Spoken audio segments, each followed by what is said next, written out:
cast of players. Chapter 9 is what we're up to now. So if you're just tuning into this and have never seen Dungeons and Dragons before, or don't know what it is that this series is, in addition to all of the 140,000 stuff and other game systems we cover, Dungeons and Dragons is a role-playing game, and I strongly recommend you go back to Chapter 1, watch that first, and we go into it in a little bit more detail there. And then you'll also be able to follow along with the story and get a good idea of what's happening as opposed to jumping in later on. Now, half of this series is over on the website, on demand, but we do recap it here of what happened on the on-demand website.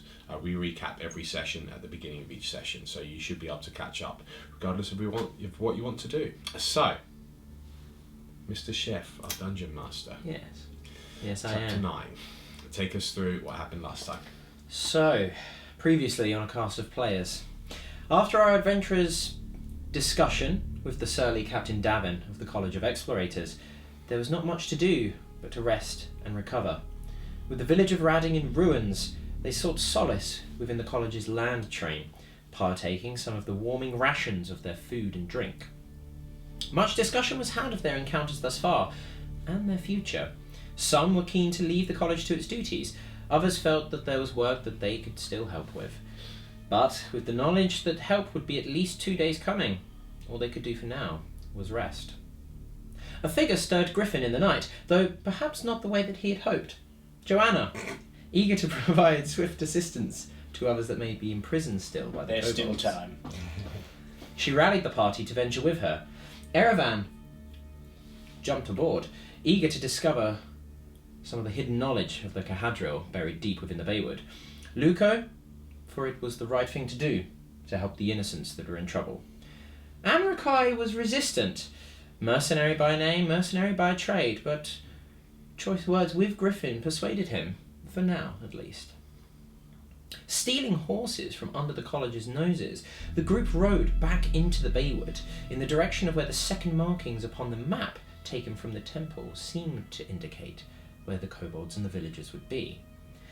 They encountered remnants of fighting between kobolds and goblins, the corpses already looted, before dismounting, letting their war horses return to Radding. Further within, a sinkhole emerged beneath the party, some of them falling into the depths of a small cavern. Tunnels moved off to the sides and ichor lined the walls. Partially dissolved bones littered the floor. A horrific screech echoed through the tunnels as a foul, tentacled beast emerged to consume its latest prey. Even with the arrival of a second monstrosity, the party fought valiantly.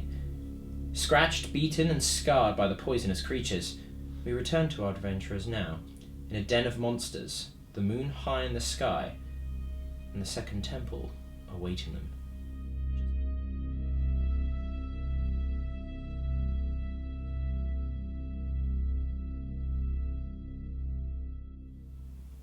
So we return to you in this small cavern. As described last time, there are 2 tunnels leading off from the chamber, moving up at a slight angle towards the surface. One side of the wall is caked in a viscous slime, and there are leathery orbs affixed to them. The ground is littered with partially dissolved bones, and also 2 sagging jelly-like corpses sighing as ichor seeps out of their many wounds. From up above, you hear a voice calling out to you. Is everyone alright down there? Might I suggest we get out before another one appears? Yep. You look up, you see Joanna. She begins to make her way around this sinkhole towards where the rope is still affixed to the tree that Griffin had laid out earlier in order to help his allies getting out before they will have to jump in and deal with these creatures. Yeah, Amrakai makes his way to the rope. Okay. Yeah. You're going to be inclined? Sure. Yeah, cool. Yeah. Alright, cool. Yeah. I'll let the others go first. Sure. Yeah. You won't need to make any checks for this because you're not doing it in any sort of time constraints. That's generally why we do athletics checks, is because you're usually having to do it outside of a comfort zone. In this instance, you're generally safely aware. You can't hear or see any other creatures, and there were only the 2 tunnels, and one did come out of each tunnel. So You feel like you've got the time to do this, so it would be an automatic check. But Amrikar, you're going up first, yes? Yes, that's okay. Okay, cool. As you reach... I just get very nervous when you roll dice. Yeah. It's like, you have something to say? No? That's what I thought. Carry on. As you reach the top of the rope, Joanna is by the tree. She's making sure that it's still tied. Okay. And as you come up to the edge, the light from her bangle is still emitting, and you swear that you can make out shadows in the trees before they skitter off into the undergrowth. What shape shadows? Human shadows? Humanoid. How many? You saw 3. Okay, well, as soon as I see these, I say, Joanna, get down! She spins on the spot, like looks around, quickly ducks. I clamber up as quickly as I can, and I shout back down, get up here! And go immediately by Joanna's side, draw Ilandir again. Look into the tree line. I go to the rope and climb as soon as I possibly can. Sure. Yeah, cool. As you reach the tree line and the undergrowth, looking around with the dim light that is emanating from Joanna's bracelet, you can't see anything. Okay. Amrikar is very still, but he's standing by her. In fact, he'd stand a step in front of her, looking into the gloom. And he doesn't look at her, but he says, get to the side of the pit. There's something in this wood. There were 3 of them. What do you think they were? I don't know. But as soon as I saw them, they moved very quickly. Which way did they move? You up outside the... Yes. You're up out of the pit now, are you? Okay. So, Amrikar says they seem to go further within the gloom, but they were definitely watching Joanna. Or us. Well, we need to... Perhaps we should follow the direction that they came in. They must be going somewhere. So based on the way that you've come, this would be the opposite direction to where you're heading. So essentially you've come walking towards, based on the map that you have, you've been walking to the east. These figures bolted off towards the northwest. Okay. I suggest we get out of here as soon as we can. I imagine we're out by now as well. Yeah, all of you would have made it out by now. You're sort of filling everyone in on Yeah. what you saw specifically. Yeah. We are having a moment to lose. Keep your eyes in all directions. Okay. Do you wish to continue down your original path? Yeah. Yes. Okay. The dark trees continue for some time. The night is quiet, barring the wind blowing through the trees. For all the talk of the Baywood and its dangers, it seems surprisingly peaceful. Although whether this is worse than a cacophony of creatures and beasts, you are not sharing. Your pace is steady, leaves, twigs crunching underfoot. Moonlight streams through the branches overhead. You continue on for about 20 minutes, and then you notice the trees begin to widen in their placement. The silence of the night begins to slowly give way to sounds of distant screeching.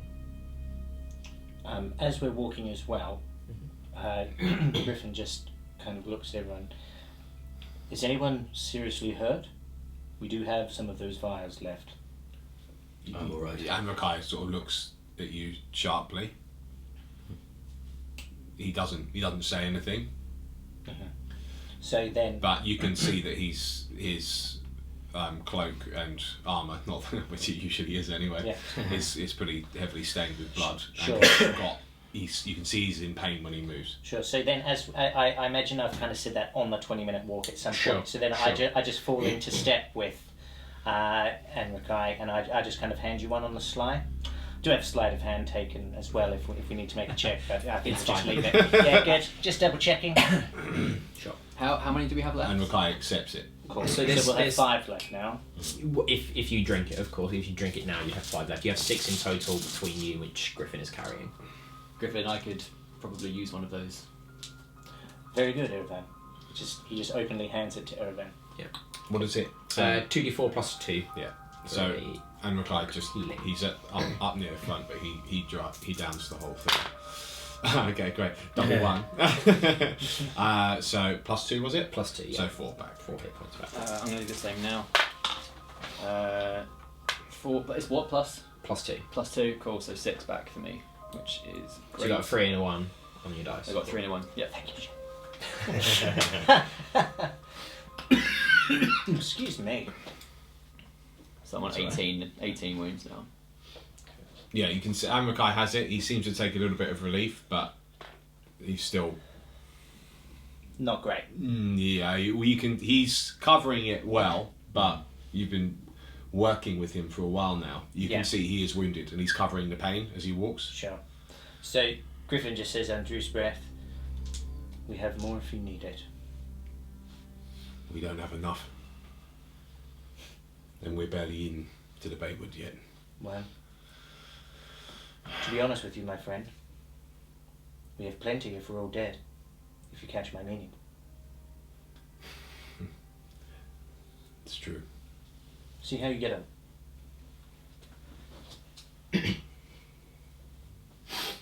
So this has all occurred during your walk, Mm-hmm. and you can hear these distant screeching sounds, snarling, snapping. Still a little ways off.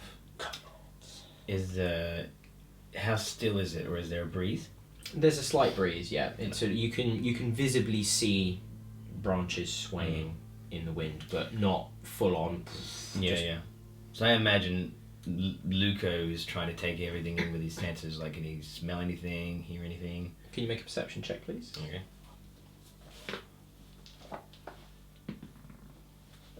Come back here. Yeah, Bless you. like a spin ball. It's a 5. A 5. Yeah. Okay. Outside of this screeching that you hear, Yeah, it's still pretty still, I imagine. it's generally pretty steady. Can everyone see anything with his enhanced vision? So you and Luco both have dark vision. Yeah. Outside of what I've just described, not really. Unless you're actively looking for something specific, Yeah. you haven't noticed anything. Okay. Well, whilst we're walking, everyone will take the front just because he's able to see a bit further than the rest. Do these screeches sound like the screeches of kobolds by They any do, chance? Yeah, Well, you there do go. recognise them. Mm-hmm. We must be close. I say we quicken our pace. Agreed. By the sounds of it, we've dealt with these before. We should know what we need to do. The entire wood should be burnt to the ground. Well, We could see to that. that could be our next stop. Let's get the slaves out first, or captives rather. Not slaves. That's Good point. That's right. It's very un-PC of you. Yeah. So you're going to continue to head towards the sounds? Yeah. Hold on. So you're saying the sounds are specifically coming from the direction? I thought they were just sort of coming from around us. No, this is that you can tell that they're coming off in this direction that you're heading. But Okay. it's not like a general forest sound. Like I say, the forest is actually eerily quiet, Right. which kind of goes counter to what a lot of people have said about the Baywood. Yes. Okay. Yeah. No, I think I agree. Should we quicken the pace? Yeah. Okay.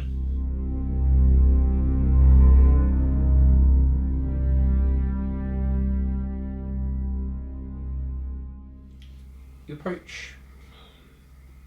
How fast do you want to go? With care, stealthily? Can you move quickly and stealthily? Is that okay? I'm afraid not. Well, I think when we get to within, the vicinity of this sound, because at the moment I imagine, the sound is carrying through the woods, but when we actually get to within earshot of where we could potentially be heard, Anmakai will look at you and he will start to slow and he'll draw out his sword. Okay. I do the same. Obviously I have got chainmail on, but we're just going to ignore that Pesky right now. noisy chainmail. Clunk, clunk. Okay.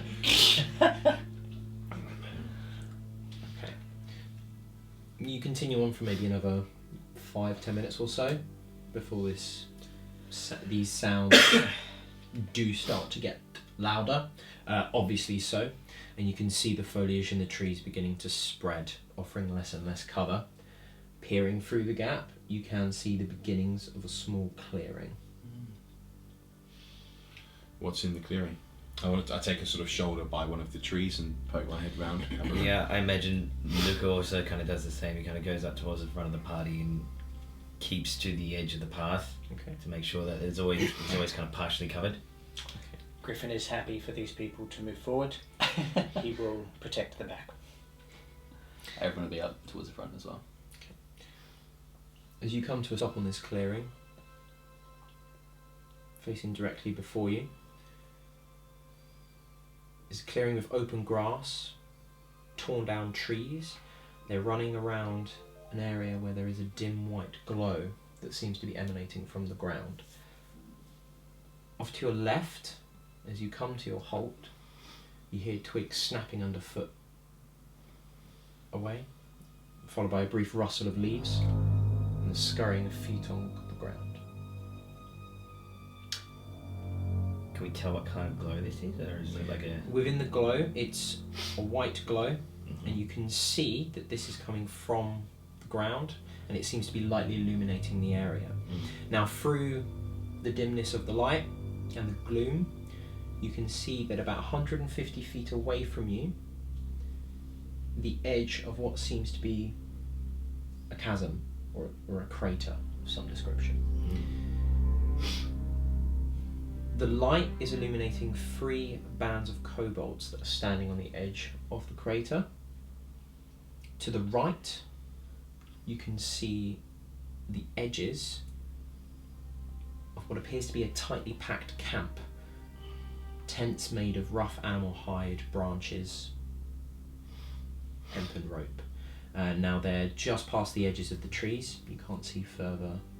You can't see exactly how many tents there are. You say 3 bands of kobolds? Yeah, 6 in each. 6 in each? Yeah.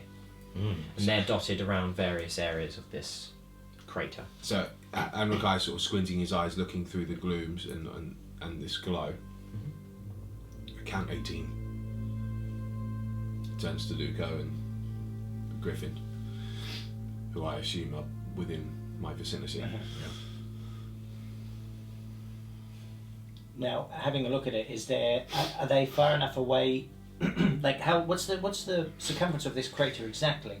So, from where you can see the light seem to begin, there's a bit of a dip in the ground, and about 150 feet across the way, you can see where the edge is, and the light spills over the top and then kind of fades. Sure.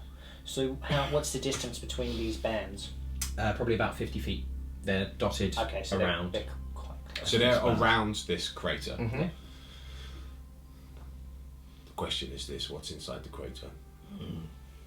Don't tell me it's what we're looking for. Please don't tell me that this is what we've come to find. I think we both know that it is. Spits on the ground. Come, they're kobolds. What could they possibly do? Well, I think Luco just kind of like... Amrakai just looks at you. I turn to Joanna and urge her forward. Do you think that this is the landmark that we are seeking? I mean, it certainly doesn't appear to be a temple, but I know what you're going to say. You're going to say it's down in that crater, aren't you? Probably. I'm not being paid enough for this. Come on then, what do we do?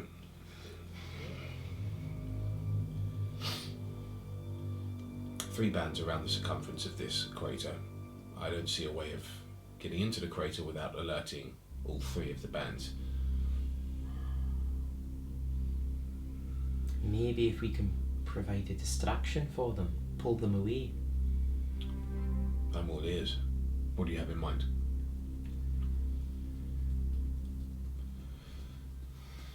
Someone that's fast on their feet could make a racket, send them off on the hunt, double back here. But do you think all 18 will take the bait? Perhaps not.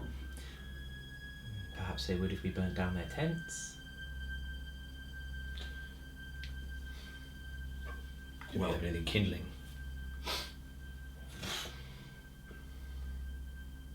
I mean, I could do it from here if I really wanted, but we might want to go and see if we're not. Does gonna... she like emit flame? This is like a ball of flame in her hand, As soon similar as she to the one does, that she's been using to attack with from as range. soon as she does, because I'm standing right next to her, Amrakai flinches and his nose starts to bleed, but it's black blood.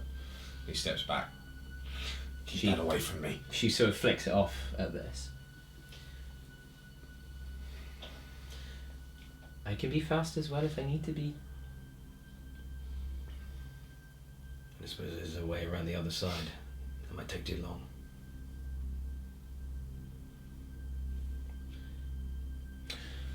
So it's about 150 feet across the crater. To walk that would probably take you maybe less than a minute.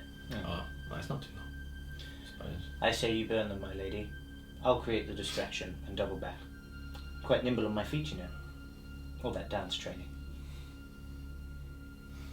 Do you think it's worthwhile checking the tents first, just in case we accidentally burn down slaves and prisoners? Well, I didn't always go to war tactic training. Perhaps you're correct. I volunteer to go forwards. I will attempt to sneak around and see if I can spot anyone that we need to rescue in the tents. I can see quite well in this gloom. Okay. Now, how do you propose to set these tents on fire with your tide? Won't it be obvious where you're casting from? These trees are quite thick. We seem to be in a circular area. If I do it from close range, then move closer, do it to another area around, move to another place, do it from another direction. They're only kobolds. I mean, we know that these ones seem quite smart, but they'll probably think they're under attack from all directions. You'll have to be fast. Don't worry about that. Alright. And Ereban, you say that you can see well. You say that you can potentially see what's in these tents for us. Yes. Get One to thing's it. must I can appear to be a larger force than just myself.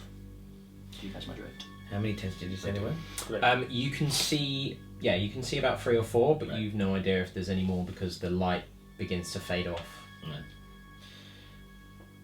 If you want to check the tents, you can take one side, I can take the other. Make sure I can see well as well. Agreed. So Luco can like take one flank, Mm-hmm. everyone can take the other. Sure. So you two are going to make your way towards the tents. Okay.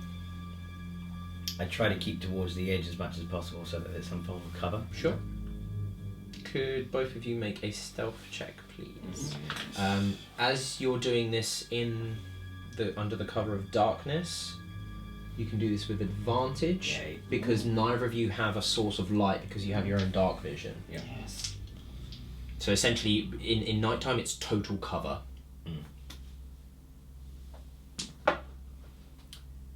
Right. I roll a 17 and a 20. It's good. Plus I've This got- is a good stealth check. Yeah, plus I've got stealth proficiency, so And your dexterity as yeah, well. I think I passed that one. Yeah, that's a 20. That's a 24. 24. Good. Double one, babe? It's close. I rolled a 4 and a 5. Good. Plus what? Plus your dexterity. Yeah. Just want to make it clear that Griffin did have his sword already drawn. That's a 6. Well, let's find out, shall we? As you approach, Luco begins to move off between trees, almost fluid like water flowing around a reef. Right, rub it in.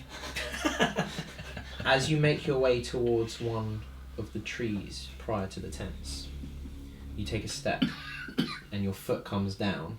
You hear a crunch underneath your foot. Damn it! As a broken tree branch snaps underfoot. There will be something broken shortly. But nothing within the tent stirs.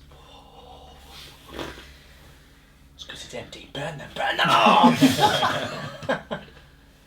Okay. So are we? How close are we to these tents? At this point, you can see that there's actually closer to about 15 tents. They're all quite tightly packed. Now that you're close, you can see that they're made out of animal hide, tattered bits of cloth, rags, tree branches holding up. They're very, very hazard and makeshift. Okay. And can we see anything? Or are they drawn, or can we tell if there's anything in them? They're closed, Yeah. but you can't. There's no light sources from within or any indication of what's inside. How far are we away from these two now? At this point, you're about 60 feet away from them. Right. And are there any kobolds like in and amongst these tents? Not that you can see. Okay. So Erevan's gonna continue to go forwards and open up the closest tent, see what's inside. I am going to do the same. How close are we? Like, how much distance? You're about 30 feet away from these tents. Okay. Cool. Could you both make another stealth check, please? Yeah. Again, with advantage. Thank the Because Lord. you're going to need it. Not quite as good. One was a 12. So it's 14, 17. 16, do you mean? Hmm? Do you Oh, mean yeah, 16. Yeah. 17. I rolled a 6 and a 16. Cool.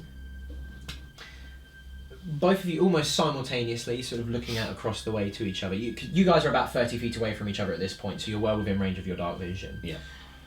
Guiding yourself to one tent and pull it open. Almost simultaneously, as you reach these tents, you open them, and inside you see dozens of kobolds, all on top of each other.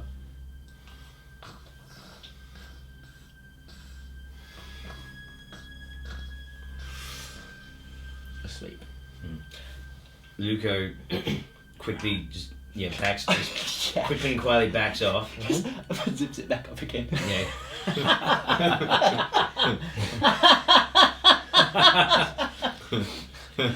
We're leaving! And Luco just kind of looks back towards Amrakai and Griffin, and with this kind of like look on his face. Yeah.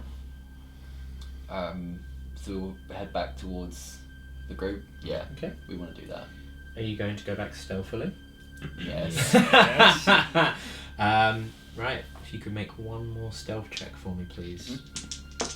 That's a bit better. 11 plus my usual. So 15 in total. Beard. So 12 plus Dex, so 13. Okay. Mathematics. What's better than last one? No, it wasn't. 1. You let the tents flap, move back into its original position. You back slowly away, using the trees as cover where available, and you make it back to the group with no incidents. Okay. So Erevan goes back. It's a swarm. There are far more than we can see. There are at least 12 in that one tent alone. Same. They are asleep. We could pass them. Or we could burn them all whilst they sleep. You see a slight smile across Joanna's face. You'll have to be very fast. If any of those get up and add to the existing number of 18, that will be a massive problem. A massive problem. We secured them back in their tents. They are not intelligent enough to scramble over each other and get out the tents. They will burn in those tents. I don't suppose you noticed if they had any weapons in those tents. Could they cut their way out? I think they're lethal enough without them, but they won't get out of those tents. I say we burn them.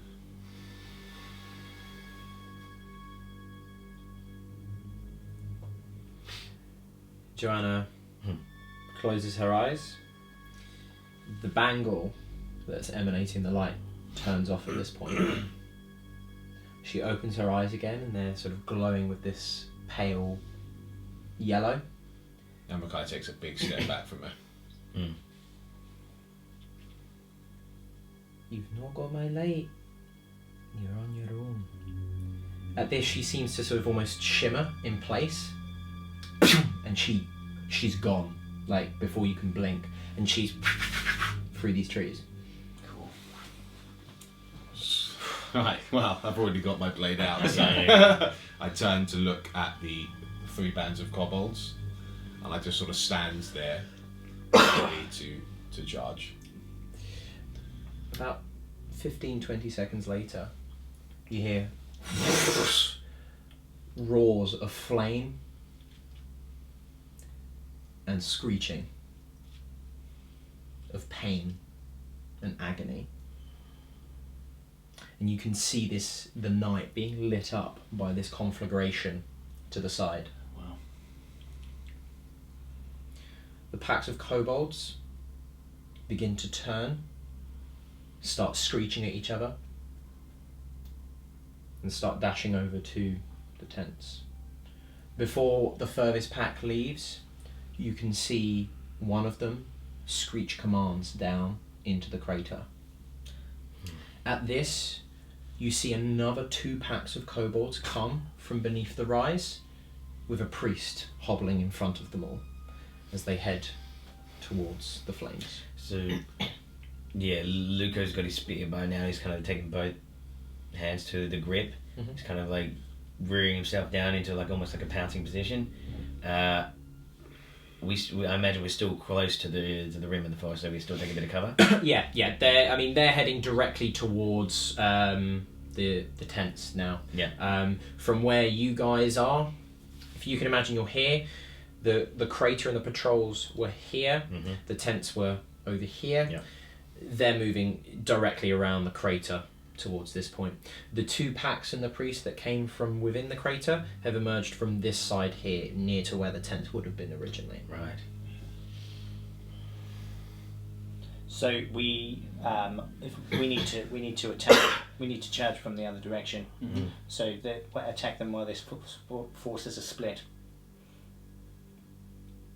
I think. Are you saying this to us now in character? I probably should have said it again. I probably should have. You're standing right next to Yeah. Amakai still, aren't you? Yeah.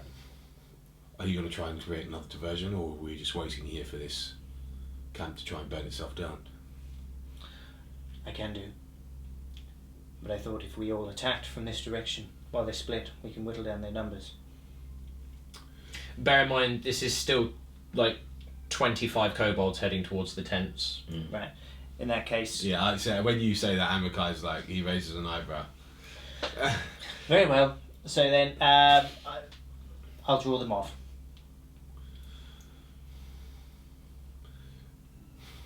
That's extremely risky.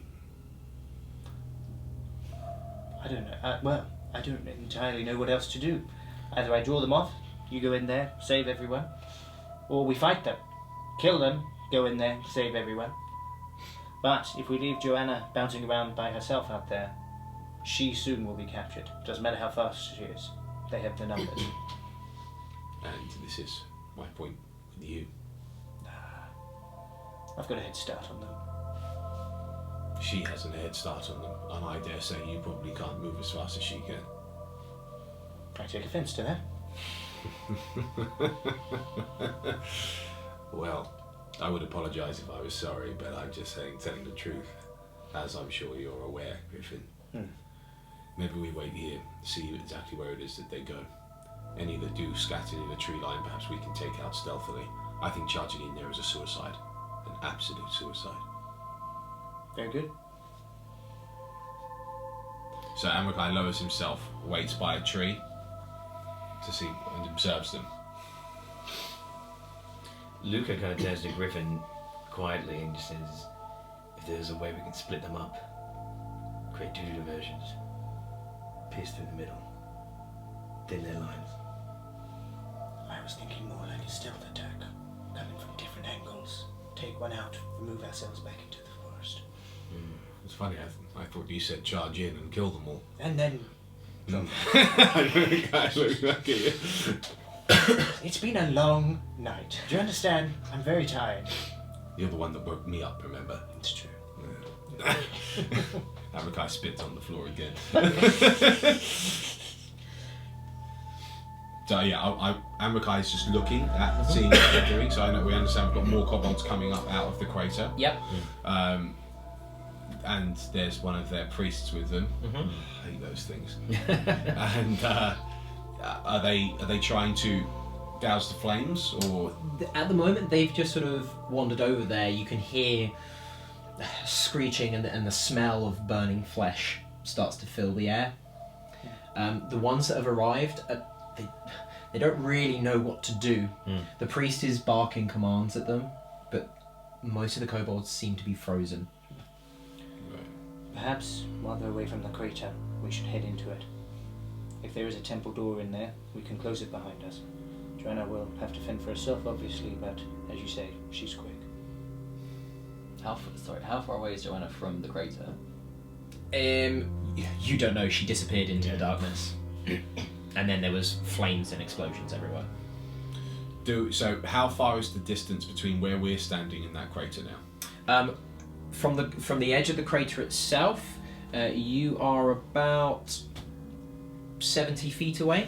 From where the other kobolds came up from the crater, is just off to the side, probably about the same sort of distance, probably about 70-80 feet. And do we have a clear run between where we are and the crater? It would be generally straight, yeah. There's no... It's otherwise it's an open clearing. There's a few tree stumps, uprooted trees, but nothing that would really impede your movement there. We have an opportunity. We follow Griffin's lead. This is the time. I got there in the end. Come on then. the flames aren't going up and we're just chatting. Scratching our heads. Perhaps if we went left, I think right. So you're going to make a run for the crater, yeah? Yeah. Okay. Are we going to go all in a clump, or should we maybe do one at a time? I think we go together. We go together, we go now. Right. Never split the party. Alright. So you make your way towards the crater. I'm assuming you're going at a relatively quickish pace. Yeah. The kobolds that have moved past you are so fixated by the flames and destruction, you'll be able to make it past them quite easily. Yes. Great. Good. Of course. As you approach the lip of the crater, you stare down and you can see that there are essentially what amounts to 2 dig levels. Sloping gently down towards the first one, there's a small pathway, which is what the kobolds use to come up. And then there's another pathway heading down into a rocky quarry. Now on both levels you can see humans, or humanoid figures, men, women, children. They're manacled together by chains that have very little slack on them. The majority are on this first level.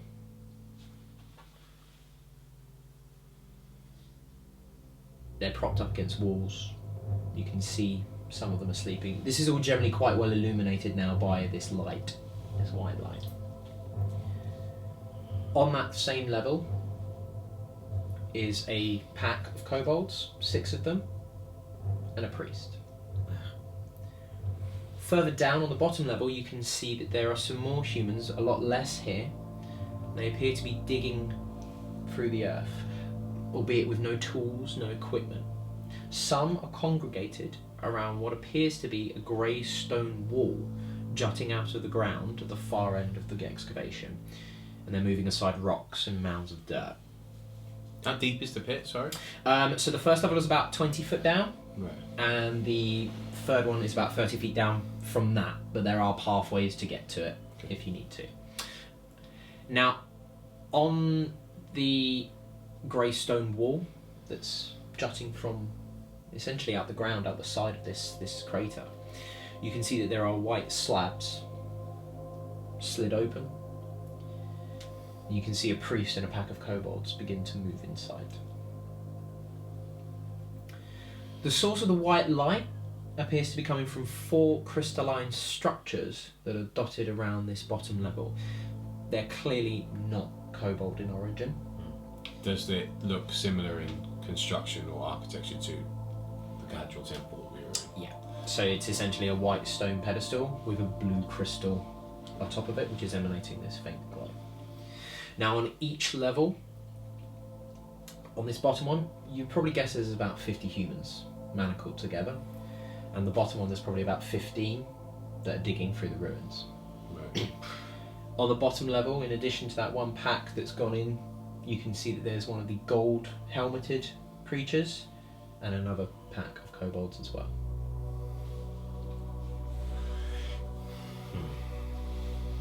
And we've just seen the priest enter with a pack of kobolds. Roughly how many? About 6. Okay. So the humans that are shackled, that's on the way, like, they follow this path, right? Yeah. Okay. So if we were to go around the rim a little bit to where those kobolds were, what's the drop onto the first level? It'd be about 50 foot down. 50 foot to the first level down? No, from where you are at the edge, at the very, very top, Yeah. down to the very bottom level, Right. It's about 50. is about 50 foot. And to the first level? About 20 foot. About 20. When you say that these humans are shackled on Yeah. the 2 levels, and the bottom level they're digging. Yeah. On the top level, are they shackled to the walls of the pit? What are they shackled It's like to? a chain gang, Let me change Right. so they're shackled together. Are they all sleeping on the top level? Some of them are. You can see that others are weeping, others are consoling others are awake but not really saying anything. There's the general air is just palpable with despair and sadness. I'd like to make a perception test Okay. to see if I can see if any of the kobolds are holding a key or anything like that. Or am I too far away realistically to see? Realistically, you would probably be a little bit too far away Okay. to see this sort of stuff. Then I retract my statement. Sure.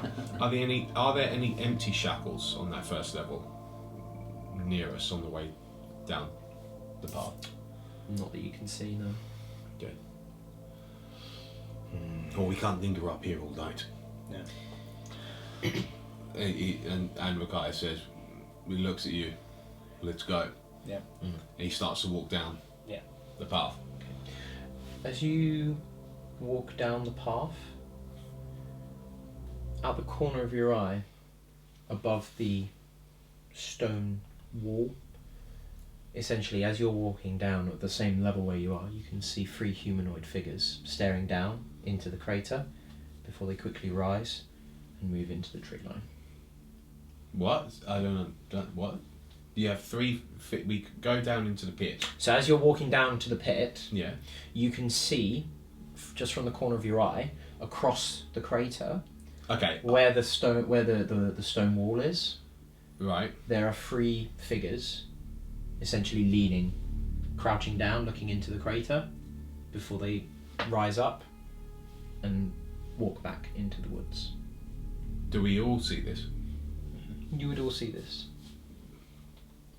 I look to the others. 3 shadows again. Was it the same that you saw before? Well, I can't be certain, but I don't believe it's a coincidence either. There's something else in this woods. Something that's taken an interest. They don't seem to be too keen on helping us, though. No, they don't. Or hindering us. Well then, if they want to observe the bloodbath that's about to happen, so be it. But we do not have much time. No. We need to get rid of these kobolds, find the keys, free everyone that we can, and have some sort of uprising to get them out of here. We'll protect as many as we can. I also suggest we remove that glow. I'm not sure what Kobold's sight is like in the evening, but it may help especially if we've got 2 people who can see in the dark. Let's get on with it. Right. As you trudge down the pathway, you hear the rattle of bone fetishes and feathers shake as the priest sees you out the corner of his eye.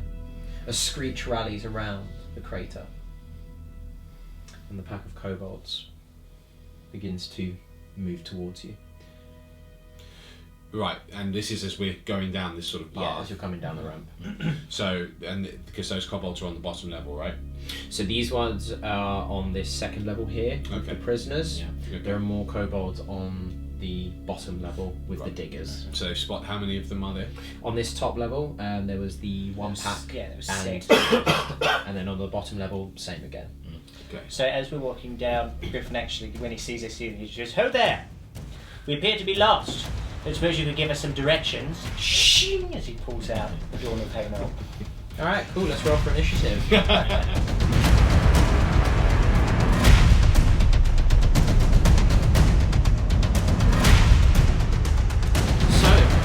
Yes, let's roll for that initiative. Come out. We start down there with Griffin. El Griffo. El Griffo. Oh, he's too busy mocking by the looks of it. So I rolled a 5 plus my dexterity is 3 plus my charisma is another 3, so I got 11. 11. Okay, cool. Luca? That's a no hesitation. That's a 7. Yep. Plus my dexterity is 2. That's 19. Nice. A 7 plus 2 is 19. 17. 17. Did I say 7 or 7? You said 7. Okay, I meant 17. That's 19. Like, that's like we said no hesitation. I was like, that sounds pretty hesitant. Yeah, you're right. I'm unsure on this. Sorry about it, man. I rolled a 15 plus my dex, which is 1, so 16. Okay. And Erevan? 16 plus dex is 17. Griffin's going last, guys. Yeah, well that's alright. What's that about? That is unusual. That is Just very yelling at them from unusual. the background. Good morning! Everyone else has run off at this point. And Griffin just looks around, he's told this joke, and he kind of looks around and goes, oh.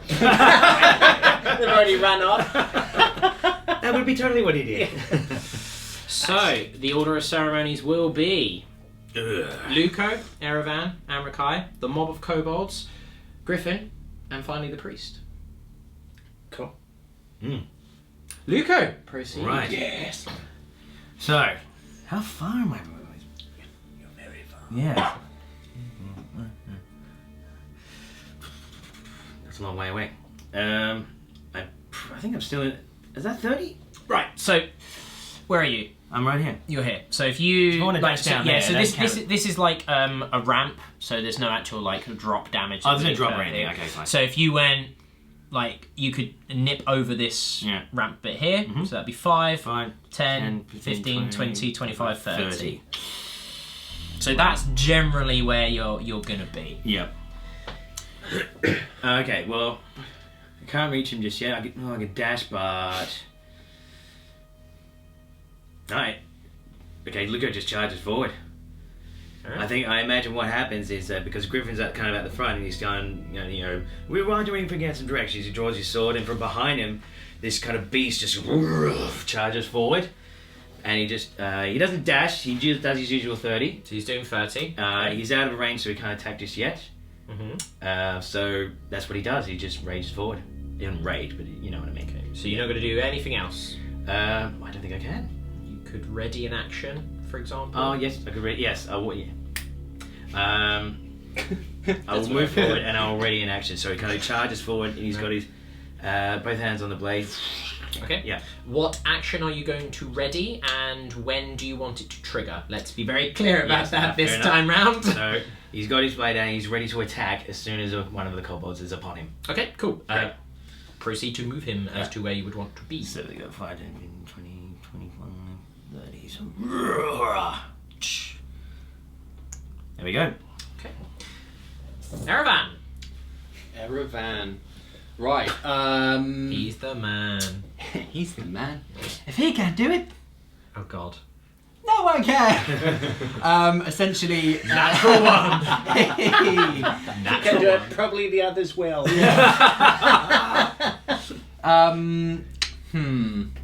It's irritating how far away I am because I could have done quite a cool spell, but it's going to be just out of range, I think. Unless, hang on. Yes, out of range. Curses. Alright, so Erebin is going to run forward as well. Yeah. So I guess I'd end up here. Where are you? So I was just next to... okay, so you've moved through Amrakai's space freely. Okay.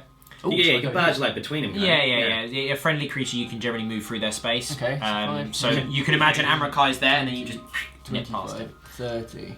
Yeah. So I could be... And diagonally is how many? So every other diagonal that you move takes up an additional 5 foot. So you So I could could go end up here? So you could go one diagonal, and that would be 5. If you go Yep. another diagonal, that's 10. Okay. And then 5, then 10. So- So 5, 10, 15, 20, 25, 30. I could yeah, go here. you could do that. I could go here. Okay. How far away is 10 feet? So each square is 5 feet.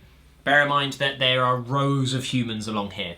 Because if you're going to do what I think you're going to do, you're going to cause a bloodbath. Interesting. Okay, I probably shouldn't do that. What he does, he runs past Amrakai and Griffin, as Griffin is bidding a good morning to all of the enemies. As he approaches the end there, he withdraws Augur from his back and pushes his gauntlet towards the priest. As he does, he brings down his second finger and casts Hexblade's Curse on the priest. Okay, so that's As a bonus action. That's a bonus action. Cool. Yes. So the priest is cursed with the Hexblade's curse. Yes. Cool.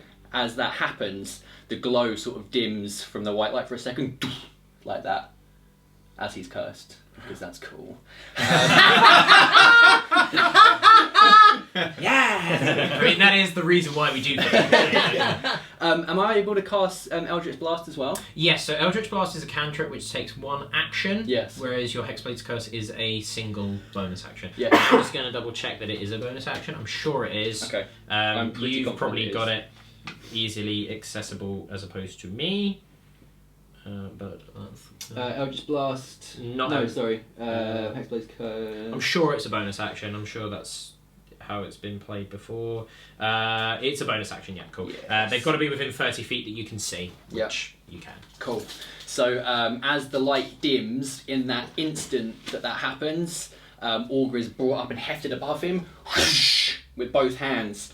A beam streaks across the ground, narrowly missing one of the kobolds, and explodes the face off of the priest as he drops to his knees. Yeah!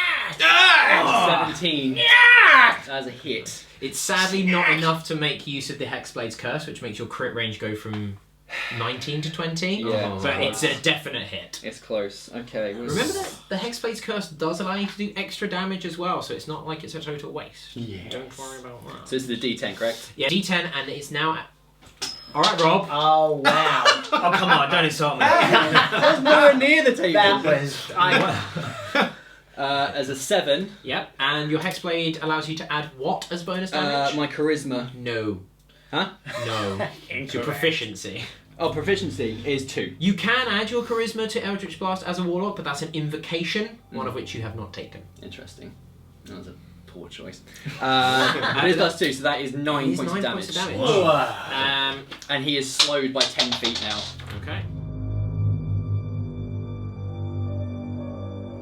Amrakai. I think Luco's. Oh no, Luco's. Luco of goes course, first, yes. then Erevan. Right, so Anrakai moves.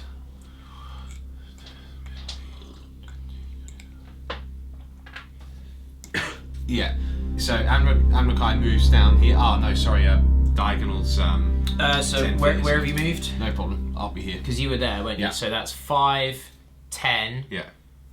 That would be 10. So you've gone 5, 10, 15, 20, 25. You couldn't move there.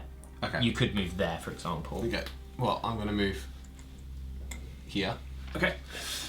In between. So I imagine as Luco sort of dashes forwards, and then Erevan actually almost sprints forward, unleashes this the power of the tide, and it smashes into the war priest. Anrakai strides. He's not running. He strides just behind them, then stands in between both Luco and Erevan, raises his blade, and then does this this flurry of, you've seen him do it once before, but he does a flurry with his sword. He does like a sword form, and then holds it out. He takes a low stance, and he just stands there, ready, waiting.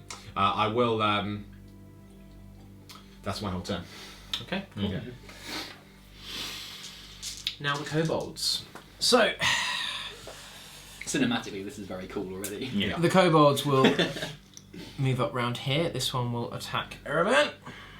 If I can get all my dice, that would be useful. He whiffs it horrendously. This one will move up to him here and also attack Erevan.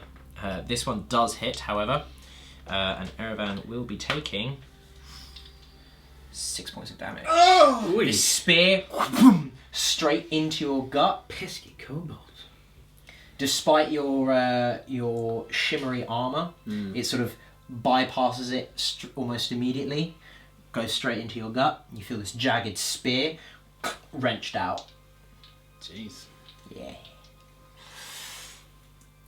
This one will move forward, smelling the blood, and also attack you. This one, as his spear comes in, looking for that wound again, it's deflected off as your armor comes up just in time. So, just to explain, Erevan does have mage armor still active because it lasts for 8 hours, and you cast it in the last fight that you had against the tentacle creatures, so it's definitely still active. Oh my goodness.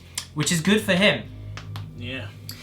This one here will stride forward towards Luco. Now he's now within your range, so you do get to use your reaction now with your ready attack. Right. So, what I imagine happened, he's the kobold's coming at him, and he's kind of like, and then takes a big swing. Luco starts to swing his spear like this, and you can see the kind of ribbon making figure eights, and he kind of just leaps aside, misses the blade, and goes for his neck. Okay. But does it? Oh, but does it? Oh! It stayed on the board. Rolled a 16. It does. Yes, Nice. it does. Cool. So, yes. And he's attacking with 2 hands. It's D8 damage plus 3. He does 6. But I rolled a 3, so that would become 6 points of damage, I believe. Please describe what happens to this. Yes! First blood! First blood! Yeah, so... And he's by DM, but the twist of fate, because I've just realised that I placed 5 kobolds down, not 6. He's just going to reappear over there, basically. He's changing! The fates bow to my command. But seriously, I forgot that I said there were 6 kobolds and I only set 5 up, so my bad. I thought you meant there were 6 including the priest. No, Yeah. pack of 6 Am I right? Oh well, we wouldn't have attacked then. That's right. You definitely would. Just more blood to drink. Because you would have done... Exactly. Yeah, Yeah, you completely wiped out that kobold. Sure. Excellent. So that's what happens. So the kobold comes in, makes a kind of like a chopping attack. Luco just kind of out of the way, spears it through his neck, and kind of raises it up. And as he's doing it, he kind of starts eyeing off the priest, like looking at him intensely. And he starts baring his teeth. Throws the kobold to the ground, staring right at the priest's face. Nice. Get some. This one Nice. then, 5, 15 will come across to you, and he will attack you. What's your armor class? My class is 14. Does hit you. So as you've sort of flung this other one aside, you feel a pain in your ribs. Yeah. You look down, the spear's wrenched out, and you will take. You will also take 6 points of damage. Ew. He doesn't break his gaze from the priest, but you can visibly tell he took a bit.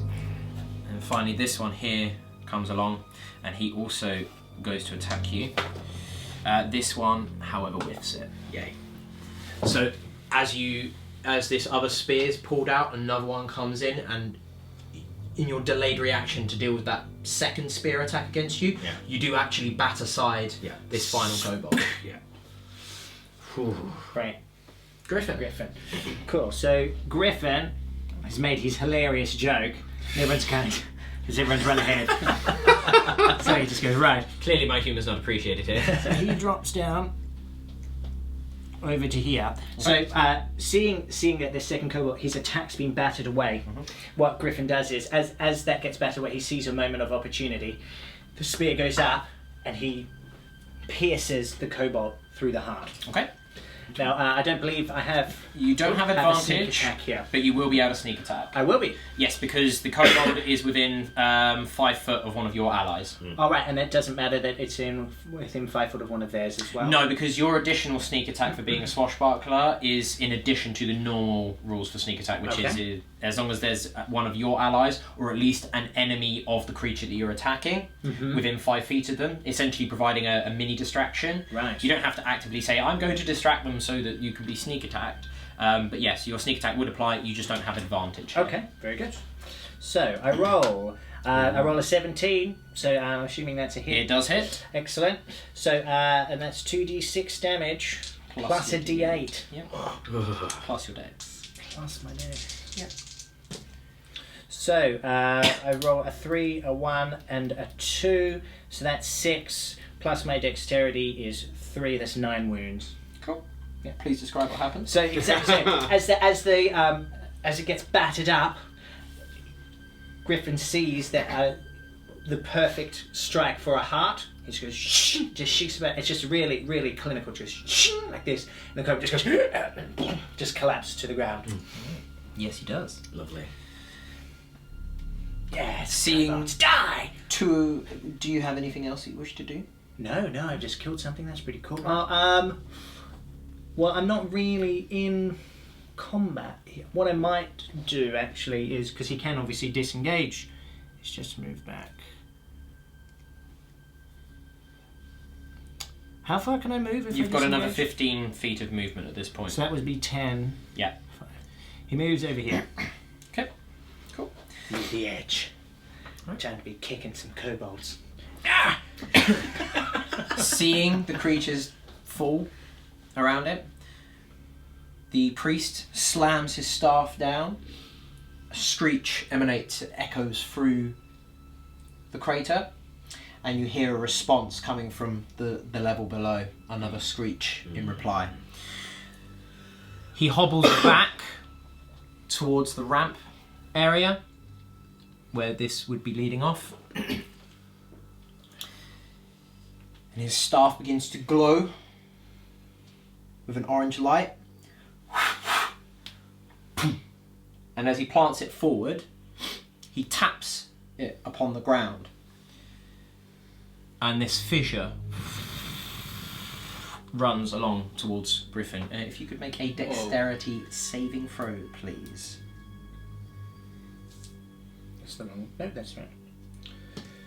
So I roll a 13, plus my dexterity and proficiency makes it 18. Okay, cool.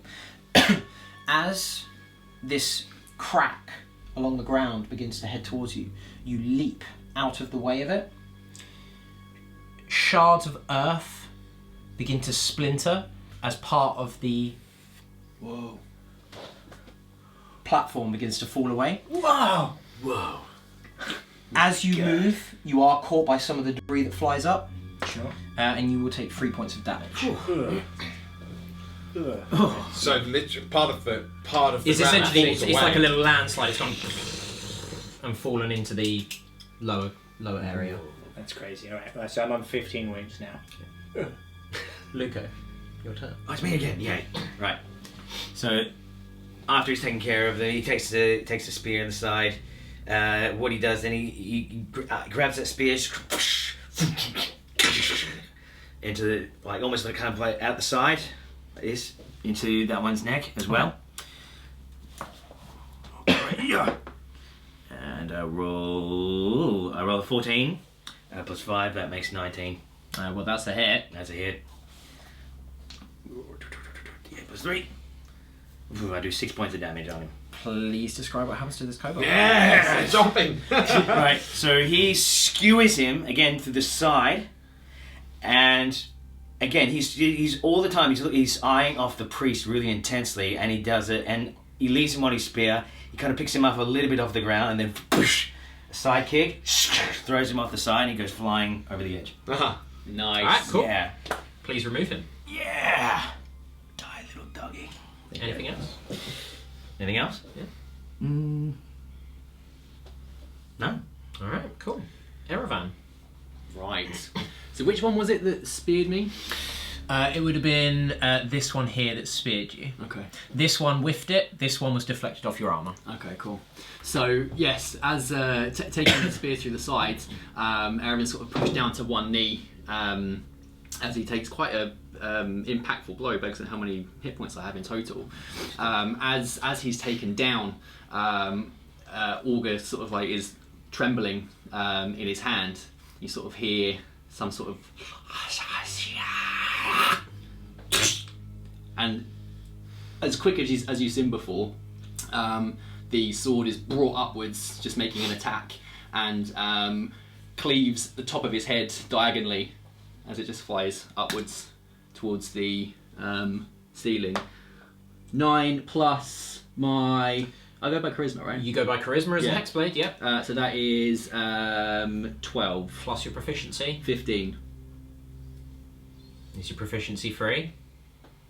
Yes. No, it's No, not. it's 2. It's 2. So it's 14. It's still a hit. 14. It's still a hit. Yes. But stop adding numbers out of thin air. Sorry. I'm not good with math. How do one math? Ho ho ho! How do you roll a Not- 10, bro? Yeah. I mean, okay. Pretty sure a longsword's only DA damage, but... Yeah. Oh, I did it. Oh, do you want me to roll it again? Well, you rolled a 10, so let's not take that away from you. You would have rolled an 8 Yes. plus your charisma, so 11 points. Yes. Please describe what happens. Exactly what I said happens.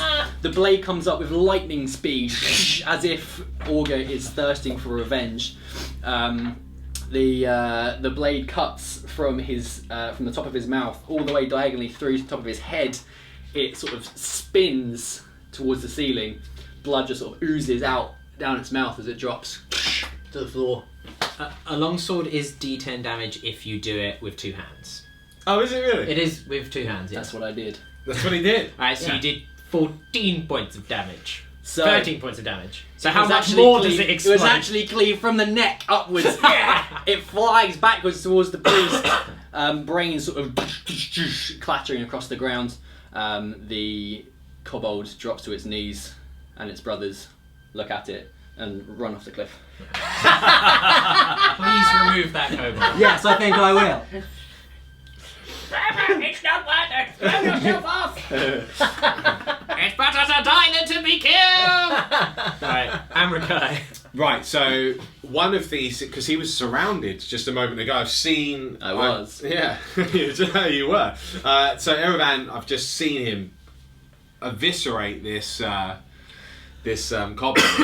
The one that's moved on your flank, which actually has moved into threat range of Amrakai. So Amrakai was down in this low stance and his sword was held out in front of him, like a spear almost. He just sort of squints his eyes and you can see him aiming. He's not really used this style of fighting before. You've seen him be quite aggressive and do massive decapitating blows, but this he's being really accurate. He waits, takes a breath, and then as this thing leaps into the square, it leaps right next to you and raises its spear and it's about to skewer you. It's like a velociraptor. It's like, ah! As soon as it opens its maw, and the blade goes right through its throat and out the back of its skull. Yeah, do it!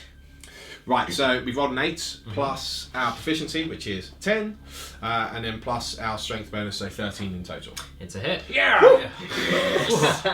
The description was accurate, the dice roll not so. So 2d6 damage. So we rolled a 5 and a 4 plus the strength bonus, so we're looking at 12 points of damage in total. Yeah! Proceed with its description. That's what happened. Kill it! I'll take that. Yeah! It's dead.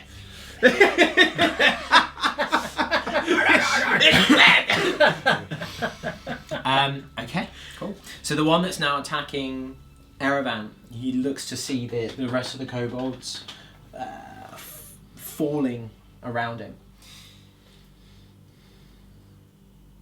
In doing so, and knowing that you do have this gaping wound, he snarls at you, probably for the last time, jabs his spear towards your heart.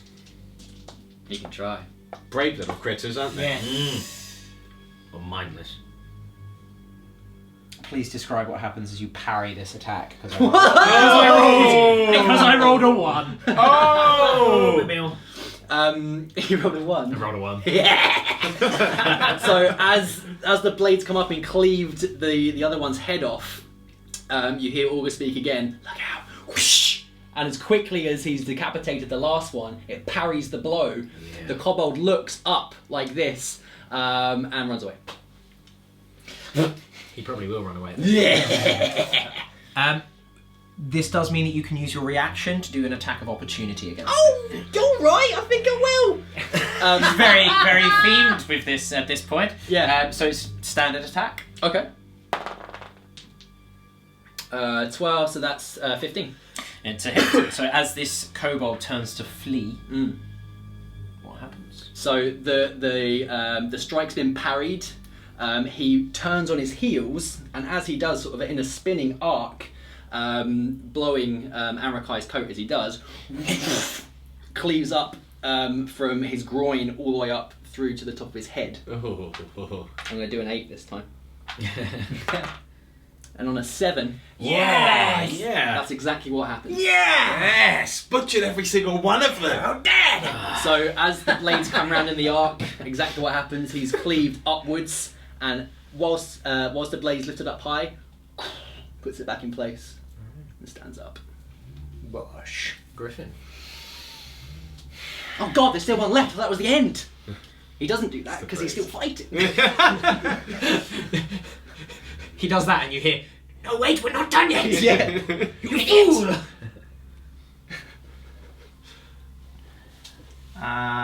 Griffin dashes. Okay, so you're using your cunning action to dash as a Yep. rogue rather than normal action, which is what everyone else would be. Oh, look how far you can move! So you were there, right? Yeah. So you got 1, So it 2, was 3, 45 4, feet. 5, 6, 7.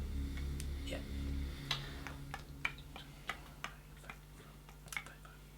Cool. Yep, cool. So Griffin dives out of the way as the floor beneath him just falls away, like as all these shards of rocks cut up him. So he kind of Imagine it's falling behind you as you're running. Yeah, You're yeah, just yeah, staying yeah, one yeah. step ahead of it. yeah. He kind of dives and hits the ground, like does a tumble roll, leaps up, is charging forward. Goes, ah! He's holding out his scabbard in front of him. Maybe like another bit of energy gets shot at him, and he kind of goes, shh, just blacks it off there. Ah! He slides across the floor, gets down low, comes up underneath because he's like holding it up here, going, rah, rah, rah. It comes up underneath him, grabs him by the throat, and guts him through with the Sword of Him. Now I'll get advantage here, won't I? No. Why not? Because Isn't that how it works? no, it's definitely not how it works. That's cheating over here. Okay, I roll an 11 plus 5 is 16. As you go to grab him by the wrist, by the throat, this pulse of energy appears around him, almost as if he's encased in this dark shadow. Right.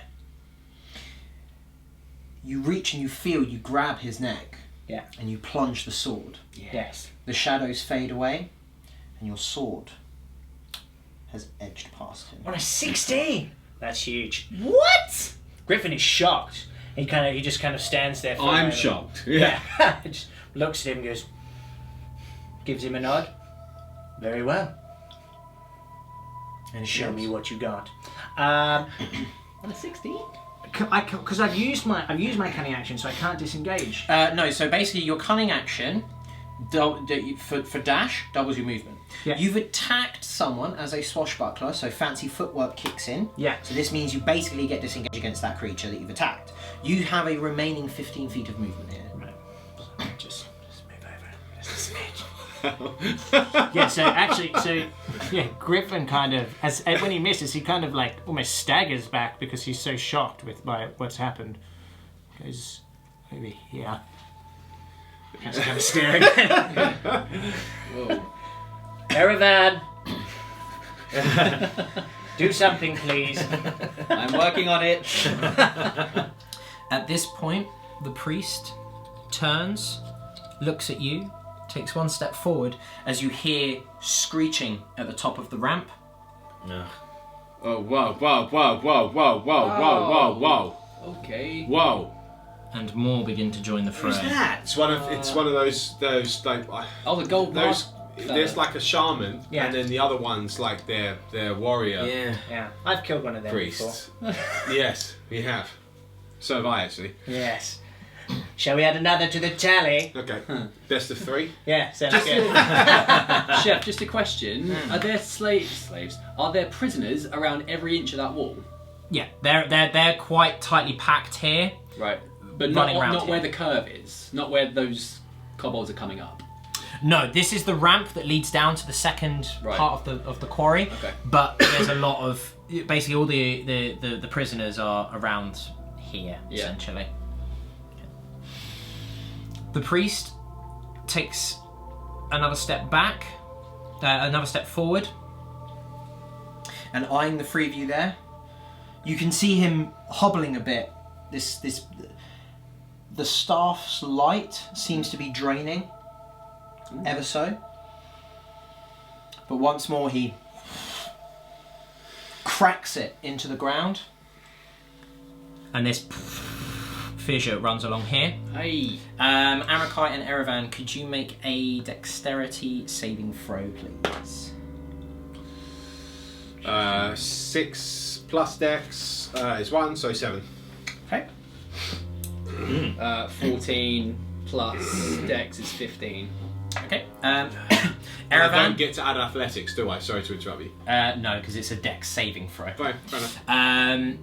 Erevan, you managed to dodge this fissure as it cracks along towards you. Okay. So you will sort of sidestep here. Arakite, unfortunately, you don't quite see in time as you sort of wiping the blood off of your blade from the previous Tide combat. wielders every time. This crack of rock catches you and it almost sort of beneath your feet. It doesn't quite fall away like previously, but you do essentially, you fall down upon jagged rocks. Right. Your movement will be halved Yes. for your next turn. Erevan, you will take 2 points of damage, and Arakite, you will take 4 points of damage. Okay. Okay. What type of damage is it? Sorry? This is bludgeoning damage. Okay.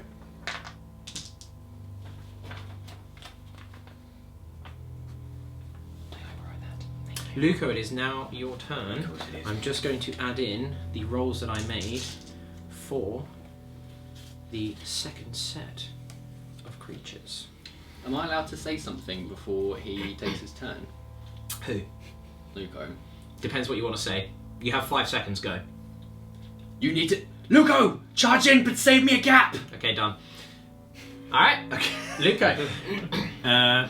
Yeah, I do exactly that.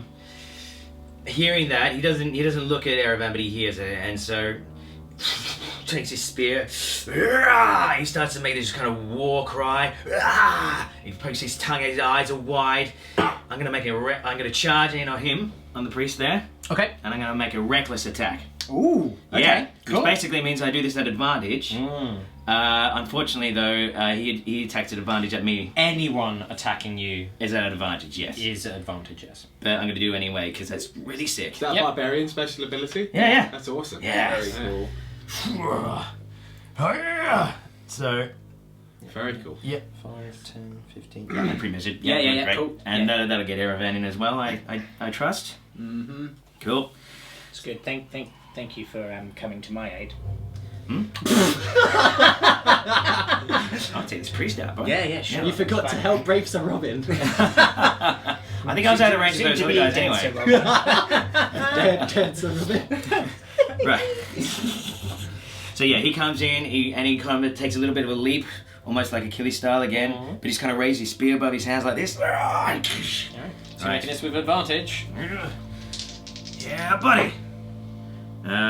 So I rolled a 10 and a 19. So I'm going to take that 19. It's a hit. That's a hit. Cool, so I'm using 2 hands. So that's D8 damage, plus 3. Come on! I rolled an 8. Yeah! Oh, yes! So that makes 11 points of damage in total. 11 points. Player! Surely it's dead. So this spear plunges deep inside it. Yeah. No. Yeah, he does. He's got like that in his face. Get some. The priest sags slightly. This spear jutting through its side. It looks up at you. It's still alive! It's now this boy's turn. So he takes an immediate step forward. Jeez. Brings this ornate spiked club in two hands. Boom! And bats it across Griffin's ribs. He does not. Yeah! Damn it! So, as they all rush up the stairs, like Griffin's still kind of moving back because it all happens at the same time, and he's kind of still getting out of the way, or as he kind of swings. So it's like this whole horde's just suddenly on him. He's and maybe he falls back into one of the people on the wall. He's kind of going, "Help me, help me!" It's all very epic. All right, cool. Erevan, your turn. Yes. It is my time. Right. Oh dear. Now, I melt everyone. Everyone? Everyone. Wait, Erevan, no! okay. Arms of Hadar. I'm going to kill everything. So Erevan is going to move forward. 5, 10. Now, can I go past the priest at that next space? You can. Yeah. The priest will attack you as you go past. Fine, don't care. Alright, he makes his attack as you go past. What's your armour? My armour? Yeah. 12. Is that with mage armour? Because that gives No. you a base 13 with mage armour. 13. And then 14 with your dex. 14. It's 14. I'm glad I know this. I'm glad that I know that I missed. I don't have time for numbers. I'm busy being epic! Slaying beasts! Yes. As you move past, he spies you. He tries to stick his staff out to almost trip you on your way. Yeah. But you just hop over it. He doesn't. He doesn't at all. Right. So, Yeah, okay. as Erevan is running towards the mob, he sees the staff coming, leaps over it, and as he touches down with his feet, the book that he has attached to his side goes like glows, just like a flash of light. What you don't see, because the book isn't facing you, a glyph appears on the front of the book. It's a circle, and then around the circle there are various arms clutching various daggers. They look like shadowy arms, not blunt, like jaggedy daggers, like a shadow spider of arms. I'm casting Arms of Hadar. Oh dear.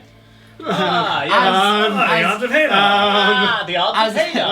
As I do, as he does, Erevan shouts, "Anrakai, look away!" And yes, I cast it, and I just cast it because I'm. He cast it. He cast it. It's just happening. This is happening now. So, guys. So everything within 10 inches, Guys. because I'm now at, correct me if I'm wrong, second level. Yep. Everything in 10 inches takes 2d6 necrotic damage. You do get a strength saving throw. 3d6 necrotic damage. Oh, I just take 2 normal, it's +1!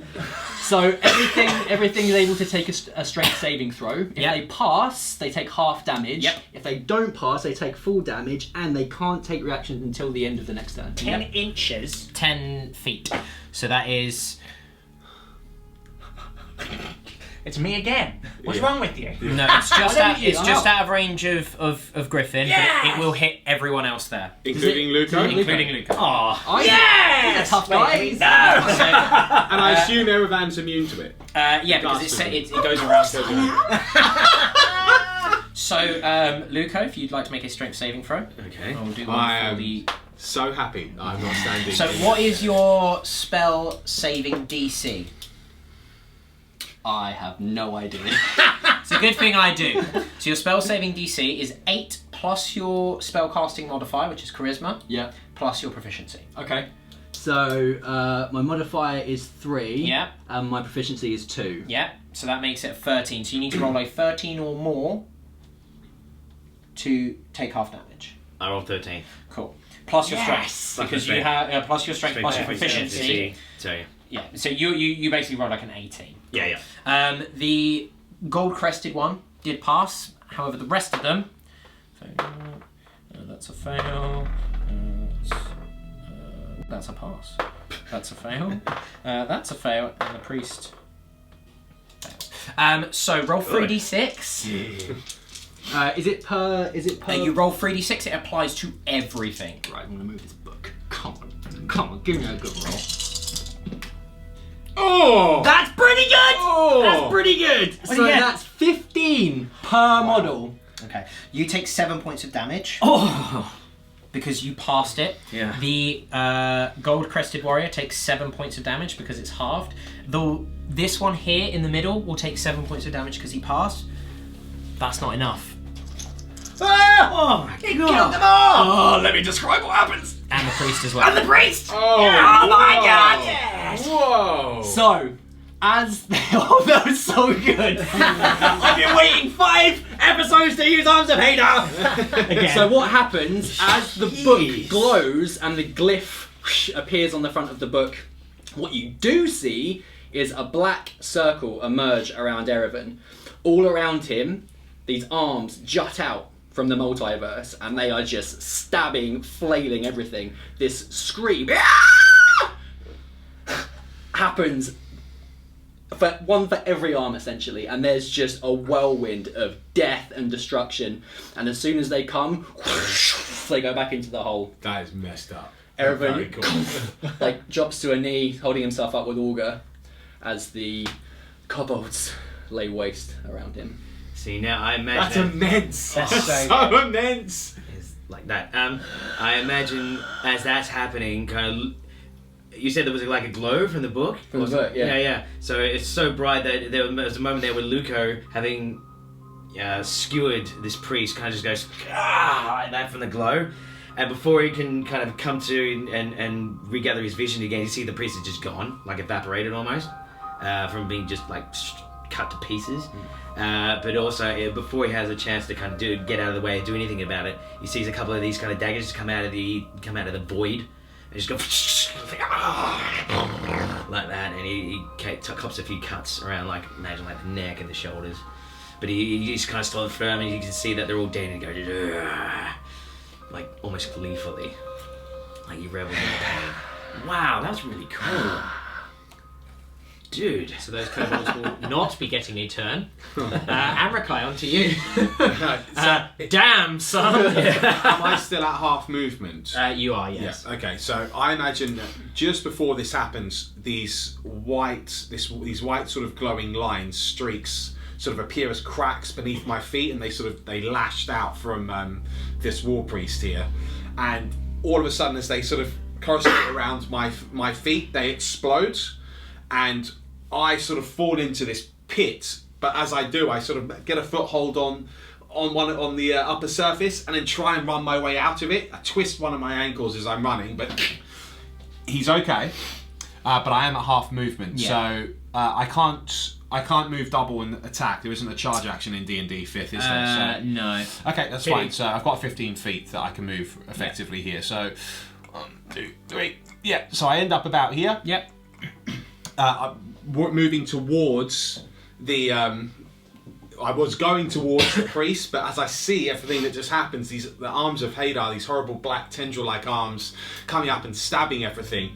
Because I'm on the outside of it, I just see almost this dome of black tide come out and him at the source, and like I snarl, but as I move towards the priest, I see him fall, and almost the kobolds also almost being dragged into the ground by these arms. Yeah. And I look in surprise and to see him take a knee, and that's it. Very cool. Wow. Alright. Cool. Griffin? Yeah. So, Griffin is locked in mortal combat, so he actually doesn't really notice any of this sort of thing that's going on. He does see that he gets hit in the side by a blade, but he kind of can't focus on that right now. He's just knocked this big. What kind of weapon is he got? It's essentially it's kind of like I'm trying to think of the name. It's almost like it's like a Japanese style club, like the studded clubs. Oh yeah, right. I can't remember the name of it. Yeah, I can't remember. I know what you mean though. It's almost like an Oni club, So- but it's got two. It's got like a flanged head, so it's got these two curved spikes at the top of it. Yes, sweet. So he's kind of like, so as he's swung and Griffin's leg dodged back, with his scabbard he kind of pushes it through, so he kind of, so it goes across his body like that.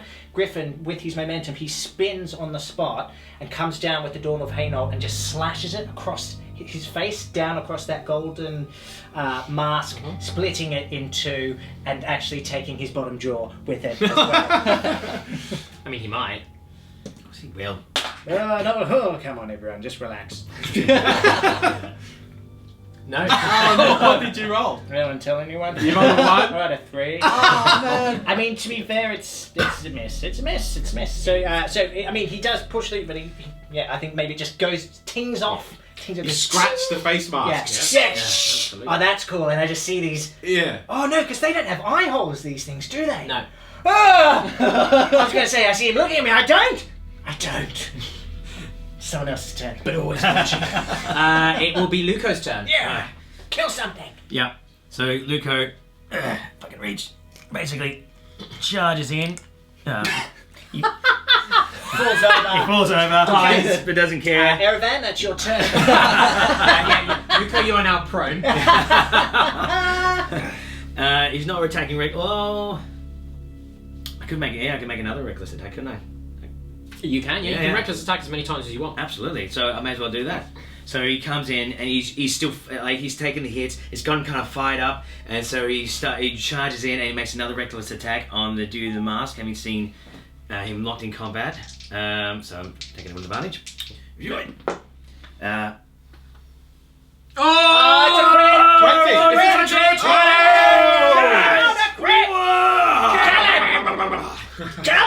Double the damage dice. Double damage dice. Double damage dice. All right. 3d8 plus 3. I roll. Rolled a 6 and an 8. Oh! He dead, isn't he? He's not dead. Oh, damn it! So I mean, Really? you rolled a 6 and an 8 plus your 3, so 17 points of damage. I mean, He hurting, but he's not dead. Oh my god. So what exactly did you do there? Hmm? What exactly did you do there? Yeah, so he kind of focuses himself again after taking those hits from before. He squeezes his weapon again, and it's so tight. It's almost like he starts to bleed. His hands start to bleed himself, and then he takes a kind of crouching position as he charges, and he just storms in. And instead of going on top, he comes from underneath this time because he's trying to avoid get out of the way of the griffin, and he can see that the dude's kind of attacking him. He leaves kind of his rib cages open, so he goes skewers in through the rib cages and just kind of like twists the blade in his ribs and punches his lungs and all that kind of stuff. Yeah, he's dead. Yeah. He's not dead. Okay. No, right. It is his turn. However, At this. he's not dead. At this, he almost goes to this wound, shrugs it off. You hear, muffled from beneath the mask, pain and anger screeching out. And he brings his club down and crashes it down across your skull. Now, this will be made with advantage because you Whose recklessly skull? attacked Luco's skull.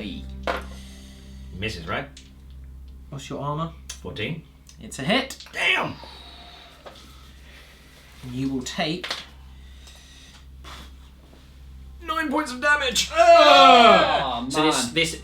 But it is reduced to half because he's raging, No, right? he's not raging. Oh, you're not raging? No, I'm not raging. Why are you raging? So this club crashes down on your skull, almost knocking you into the ground, knocking you to one side. You can feel blood begin to trickle out of the gaping gash. And that's when his eyes start going red.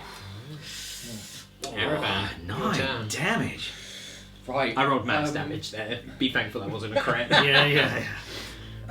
So he gets himself back up again and kind of just shakes off what's just happened. He doesn't seem to be injured by what it was, but it's taken out a lot of his power. He sees his comrades fighting the helmet man and just sees the club come down, and enraged again runs forward and holding the sword with both hands. Clarification is good. Leaps upwards and cuts off both of his hands. Yeah, both of them. That's a 1, so that's, So he does not. that didn't happen. But I'll just squidge him Yeah, over a bit. Bede- Clearly he. Bede, you're only allowed to do something epic once every 3 episodes. Okay, like don't get cocky over there. You're going to be rolling ones the rest of the game. We know this. Alright. And Rakai, your turn. Right. So he's blocked off from me now. You could Go round. Well, remember, you can move through friendly people, so I can imagine you going up to Griffin and just sort of putting a hand on him and moving him to one side as you sort of loop round. Okay. You're not Well, at half speed this turn. Right. Okay. I'm kind of like falling to one knee, so maybe you could like leap over me or something like that. Yeah. So okay. Well, you can't end your turn in his space or the creature's space. No, but So you wouldn't be able to. So you'd have to leap over. Yeah, you passing over it would be cool enough. He needs a space You to just land need in, I suppose, yeah. yeah. Can I do this? And land here. Yeah, that'd be fine. Okay. So now that we've moved a little. In doing so, you would be taking an attack of opportunity Right, from that's the. is my point. So Yeah. that's what I'm not going to do then. Okay, so I was here, wasn't I? Yeah. So I will Leaping have. through any of them would result in you taking an attack of opportunity 10. unless you went round. I'm going to go around. Alright, cool. Okay, so what Amakai does is I imagine he's been running and this energy has been chasing him and the ground has continued to crack behind him as he's taken the steps, and it's just finally drizzled out as he approaches near the group, and he leaps because he still feels he's being chased by this tide that war priest, that cursed creature, cast on me. So he leaps up in the air over Griffin as Griffin is ducking. I've technically run around, but it sounds cooler this way. He leaps over and he lands and skids, and just stopping in front of one of the prisoners who sort of looks up at him. I raise my blade, spin, and drive it through the creature's torso, the side of his torso, out through his ribs and through one of the lungs. Alright. 20. No. What was that? It was a 4. So I'm going to assume it's a miss It's a rather miss. than adding up. Yeah. Yeah, it's a miss. So yeah, as you go to do so, the club sort of boom, moves round. Griffin? Griffin. So again, he's dropped his club down to block this attack. Griffin, seeing a weak spot, a soft spot on his neck just below this golden mask, takes aim, whoosh, straight through, takes his Adam's apple out and flicks it off into the ravine. Okay. Now I believe I'm at advantage here. You're not at advantage. Okay, very well. Why isn't he at advantage? Because there's nothing giving him advantage. Not the 3 of us. Nope. Oh, He gets to sneak attack because Right. the 3 of you are there, Right, but he right. doesn't get advantage. Yeah, you get the sneak attack. Yeah, I'll Yes. get the sneak attack. I'll get the sneak attack. All right, let's finish this now. Okay, so I rolled a 9 plus my dexterity is 12 plus my proficiency is that's 14. It's a hit. Of course, it's a hit. Sneak attack. Yep. That's a big roll. That's a big roll. I rolled a 5, a 6, and a 7. My God. So that's what 11, 18 wounds. Tell us what happens to that Adam's apple. Yeah, he flips it off. Is this right? He's not dead. He's not no way! You can hear this gurgling sound as he falls to a knee, or almost loose. You can see the fingers loosen around his club, but he sort of snaps his head up at you, and you can hear that muffled from beneath the mask. Cool. Awesome. These ones are like twice the size. Yeah, of these normal are kobolds, for, aren't they? as a normal kobold is quite live. These ones look unnaturally large Yeah, right. for a kobold. Yeah, for a couple. Okay. Luca, your turn. Right.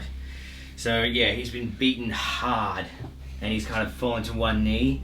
But again, like he did last time, like his eyes start to go blood red. Yes, go on.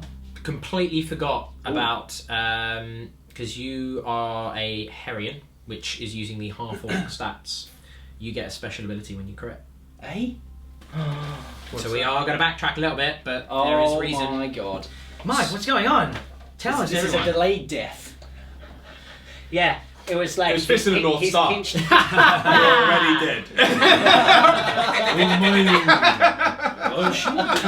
Just hold your horses, everyone. Right, so you have savage attack. When you score a critical hit with a melee weapon attack, you can roll one of the weapon's damage dice an additional time and add it to the damage. So you would be doing 3d8. So, Roll a d8 right now! Roll a D8. So it's rolling it- roll a D8 now. and we'll roll add that it. to his hit points. Yeah. Right. It's 6. another 6! It's a 6. It kills her. Describe it. Yes! So I imagine. Slightly delayed and out of sequence here, but I thought it would be unfair for you to not get your racial benefit. Which So is really fair. cool. Well, basically, so he does that, and then basically Griffin's Yeah. blow finishes him off. Yeah. Is what happens. So Yeah. the two of you come up with an idea of how to Yeah. Yeah. you'd be So I working in actually tandem killed to kill him. You didn't kill him. No, I'm not going to let you do that. No, but that's if you look at the mathematics of it. That's down. Sure. So what happens is, Ah. go on. You can take this You've way. clearly pummeled him into the path of the Well, blade. maybe what actually happens is I don't land a killing blow necessarily because we did it out of sequence. That's fine. Yeah. But maybe what I imagine might happen is he's actually gone into a rage. I mean, it won't matter anymore. But he's gone into a rage and he kind of just leaps up and he goes again. He grabs the priest, this guy by the throat, and he rips off his mask. What? And he goes boosh, and he headbutts him. And he kind of staggers him, and then Griffin kind of does his thing on him. Hey, what does he look like without his mask on? They're sort of the skin is kind of mottled. They don't have any eyes. You can see part of like the lips around it is beginning to peel. Right. So maybe what happens is as he literally stumbles over and Griffin he's just completely open now. Griffin just puts Dawn of the Morning out and just goes whoosh, straight through the top of his skull. Just goes whoosh, just pinch it and this thing just goes, drops to its knees and just goes dead. Good work, guys. Yeah. Right.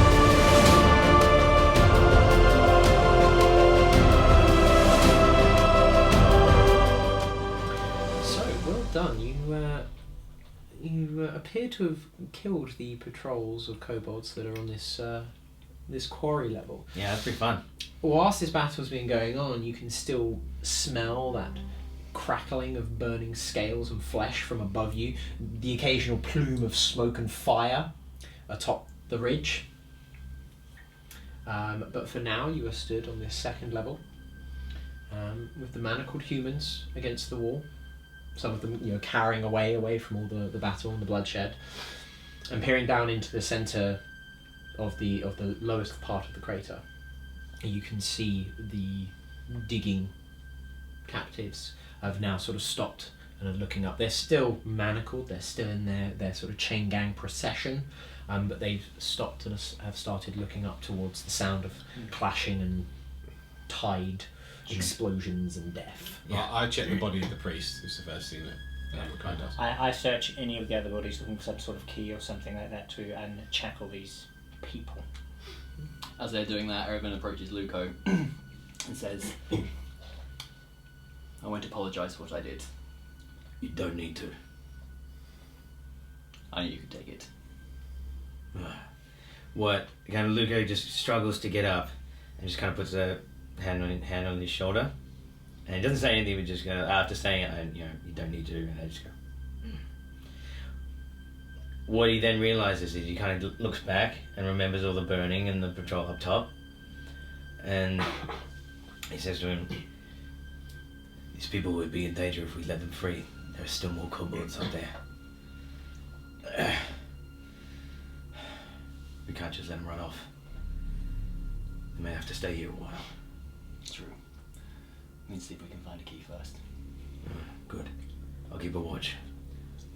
Searching amongst the gold masked one and the priest one, you find nothing. How strong are the chains upon inspecting them closely? They're reasonably well crafted iron. They could be broken, but it might require quite a bit of force. Is there a single lock that binds them together? What do you mean? Like a single Lock on, because if it's one long chain, Mm.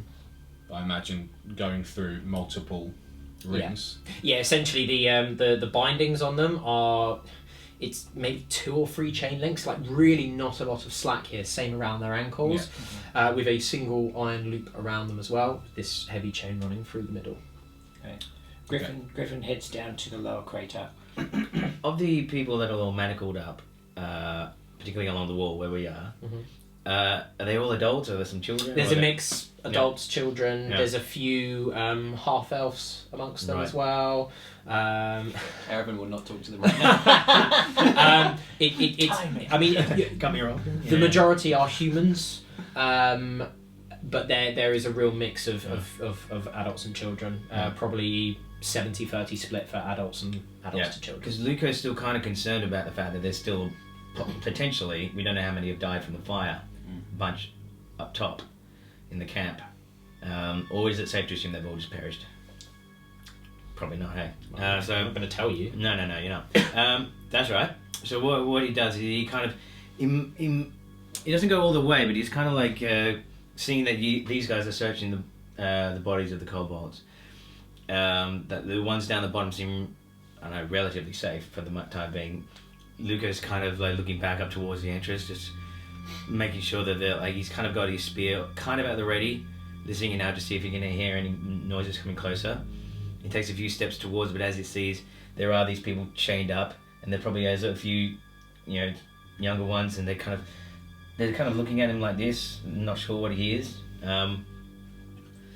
kind of puts his spear down in the ground and kind of approaches them slowly with his arms like this, and he says, "Don't worry, you'll be free soon. Hold tight." Takes his spear out again and just kind of waits to see what the other guys are doing, but also kind of just like making sure if anything comes around again. So to reiterate, is there a single lock binding this chain together, this whole carriage of people, or are you telling me there's loads of locks on to? So the chain itself, like I said, it's this thick, heavy chain that runs through. Yeah. It's almost like a loop round. Exactly, yeah. With a very large cast iron lock. Right, so we just So need like a to big break the padlock. one lock, and then we can get them unchained. Okay, so Amrakai goes to that large lock, wants to inspect it. How sturdy does it look? Do I think that perhaps I could bludgeon it? You can try. Okay, I'm going to take one of the large rocks that this war priest made, very conveniently for...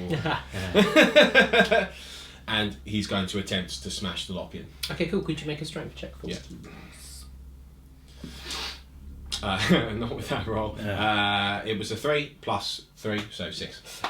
You sort of hammer away at this lock, scuffing it, scratching it, but nothing else seems to happen. So, have I arrived down in the lower area? At this lower level, as you get down there, you notice that this is a slightly different makeup in terms of how it looks to the upper part. The upper part seems to have been quite roughly hewn, dug out quite hastily. Down here, the walls of this crater seem quite smooth and almost slightly curving up. It doesn't look like it was carved or dug out, at least the initial walls area. The place where the door is and the wall that's jutting out of the side of the earth, that looks a lot more rough hewn and dug and excavated. Cool. Okay. The people that are down there have sort of started to move towards you as best they can, shuffling. So, Griffin. My name is Griffin Lapine de la Rose of House Hainault. These are my colleagues. We are here to rescue you. Where is the key? Who unlocks you? One of the men just sort of looks. I'm not sure, sire. I imagine it would be on one of the leader beasts. I've searched them both. It's not. I know one of them went inside there. But what of the others up the top? We've got a distraction. We'll need to be quick. But unless we free you, we won't get you out of here in time. Where's he? When he says in there, where's he? He nods towards the wall. Sure. Okay. So Griffin turns. signals for you to come down, Yeah. and as they come down, he just relays the information to them. Sure. Okay. Cool. It seems we're going in, or at least some of us are. Perhaps someone should stay here and look after them. I think it would arouse suspicion if they don't stay where they are. If one of those up there sees any disorder down here, they will follow us in. They could kill them all. Very good. All of you, keep digging as you were. We'll be back soon. As Luca kind of hears the call to come down, he makes his way past them again, and he passes fairly closely by some of them, and he just kind of looks at them and goes, just says to them quietly, "Hold on." Yeah, and he makes his way down. I'm assuming there's nowhere we could hide 14 bodies. Could we Do you dig know- him a shallow grave or something? I mean, if you wanted to. Yeah, but it's going to take take a a bit very of long time, time. yeah. Like, there's no, yeah, it's an open quarry. There's no, okay, then I think that we just leave them. We have to. If anything, they'll probably follow us in. Yeah, and Rakai, he's shakes his head at this lock, looks up, and just... You can see he's at a loss. He doesn't know what to do with them.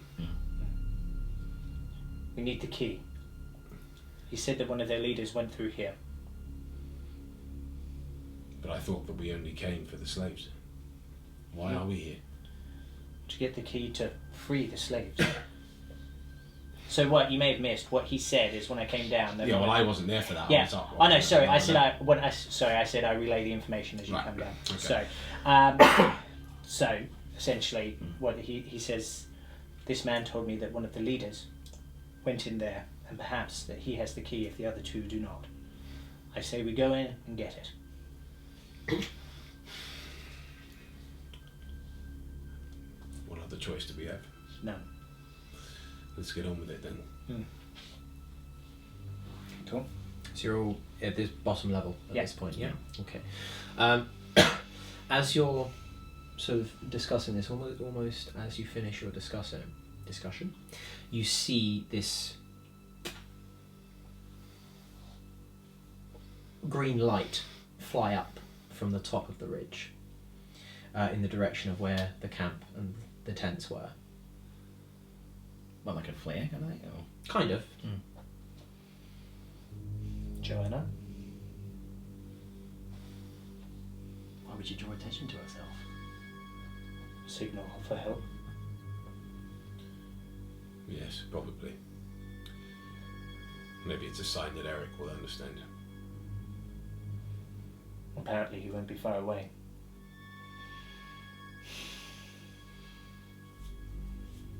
We came here to free these people. That is what she has charged us with. If it were her, I believe that she would keep on our current path. She knew her job would be dangerous. As much as it pains me to say it, I don't think we have time to go back. You're right. Maybe Redding will see this, if it raises above the tree line. We must move. We must move quickly. If there's a chance that we can get the key to free these slaves in here, then we must do it. Cool. So you're going in. So as you pass through these slid open white doors, you find yourself with a single passageway steadily heading down into the earth. There's no room, no lights, just this passageway that goes down. As we're walking, Luca as he has calmed down for the longest time, he wasn't really acknowledging it.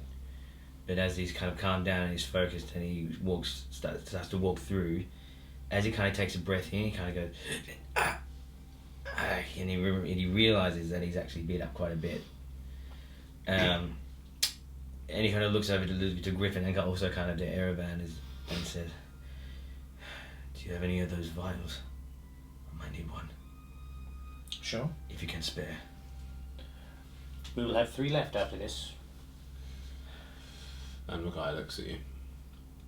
How badly wounded are you? How many wounds do you have left? I've got 9 left. as bad. Very well. I mean, and when you ask that, he kind of just looks at it and he goes, "I wouldn't ask." But That's what they're here for, Luca. Take one. thank you. I only need one. Pops the cap and has it. So what was the 2d4 2d4? plus 2. 4 plus 2? That's a 4 and a 2. That's an 8 or up. Cool. So that's what I get back. Alright. You continue down this passageway for a few moments, and as you get closer you can hear the scrabbling and scratching, low chirps and calls of the kobolds as the passageway begins to level out, and you two can see, because you have dark vision. Unfortunately, Amrakai and Griffin do not. You are essentially in the darkness here. You can see that the passageway begins to come to a level and opens up into a room.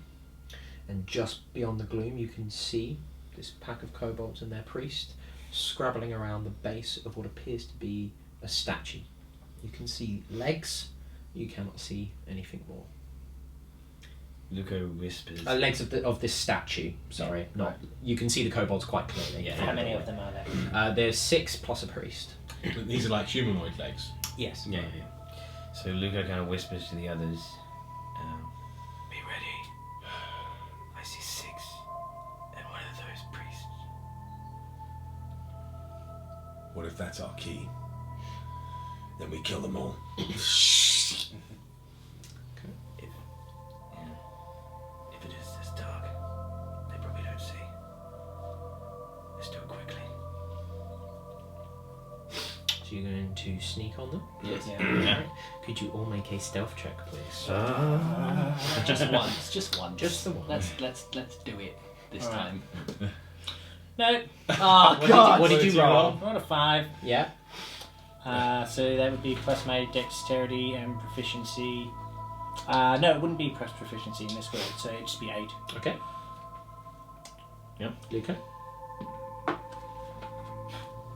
I also roll 5. Plus dex, plus proficiency, that makes it 9. Okay. I have to do this at disadvantage because I've got chainmail. You do. Damn chainmail. So I rolled a guess 16 and a 7, so obviously I take the 7 plus my dex makes it 8. Oh, come on. You rolled what you're famous for. I may have rolled a 1. Okay. That's right. Let's just fight them. Come on. As you approach, your heels sort of clatter gently upon the floor. You can hear the chirping and the low hissing and snarling of these kobolds. You can hear the tapping of stone, like spear on stone, club on stone. Erevan, as you begin to approach, you can hear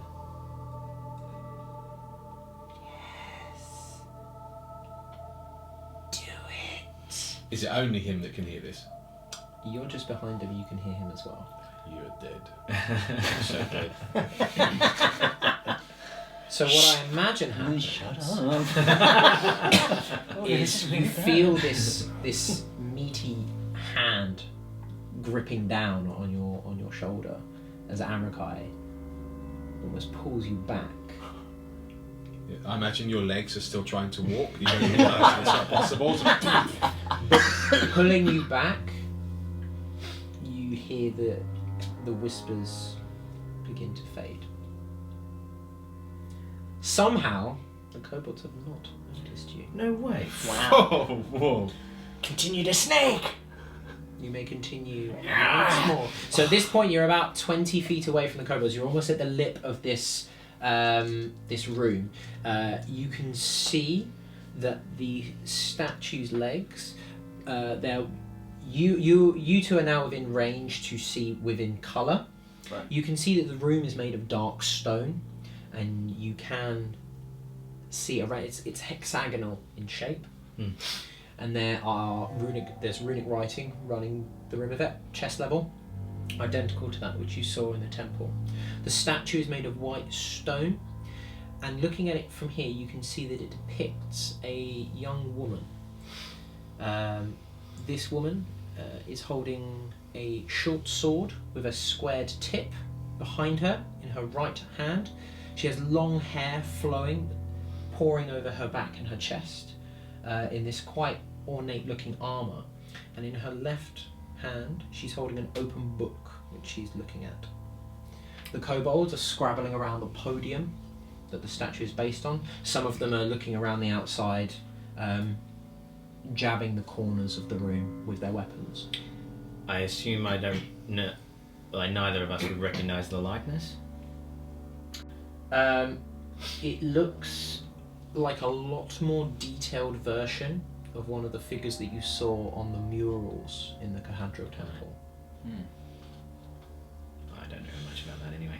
Okay, what? So these two have seen this because they've got the dark When vision. I realise that this is what it is, again I kind of whisper to the others, I think this is where we need to be. Right. Well, before that, Yeah. I've stopped. Yeah. Erevan here. And as I pull him back, you feel that your back is starting to go on the tip of a blade. If you do not hush at that thing's voice, I will kill you right here and now. I think we've established I have more control than I did previously. I warned you before to look away. So the grip loosens very slightly on your shoulder, and you feel yourself being pushed forward, because if you don't go forward, you will be stabbed. So I sort of goad you forward, the tip of the blade, and then we continue moving. Okay, could you all make another stealth check, please?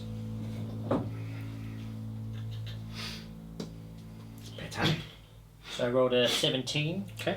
Plus my dexterity is 3. Now, I do have, because it's a stealth check, I don't add my proficiency bonus to that. Not unless you have the stealth skill. No, which I don't. No, So that's you just add your dexterity. Yeah, cool. So I just want to double check, because last time I was like, what? So that's 20. Okay. Luca? Rolled a 4. Mm-hmm. Plus my dexterity and the skill becomes a 8. Okay. And Rukai? With disadvantage, I rolled a 2. I rolled a 14 on the 2. Okay. That was 2. So plus 1, 3. Okay. 14 plus dex is 15. Cool. As you approach, and you go to sheathe your sword once more, I'm assuming. I'm not sheathing my You're not sword. sheathing your sword? Well, you've been whispering quite loudly and threatening him quite loudly. It's a good thing the kobolds are preoccupied. You make it to the edge of the doorway into the room. The kobolds are... Let me get my map. Kobolds are about 20 feet away from you at this point. In the centre of the room, you also have the base of this statue, essentially. How many kobolds? 6. 6 and a priest. Okay. So yeah, you are. Yeah, you're about 20-25 feet away from the base of this statue, where there is priests, the priest and some other kobolds milling around about it. And none of them are facing us. No. So we could get the job on them. Yeah. I would like to attempt to do that. Okay. You are in total darkness. You are literally blinded.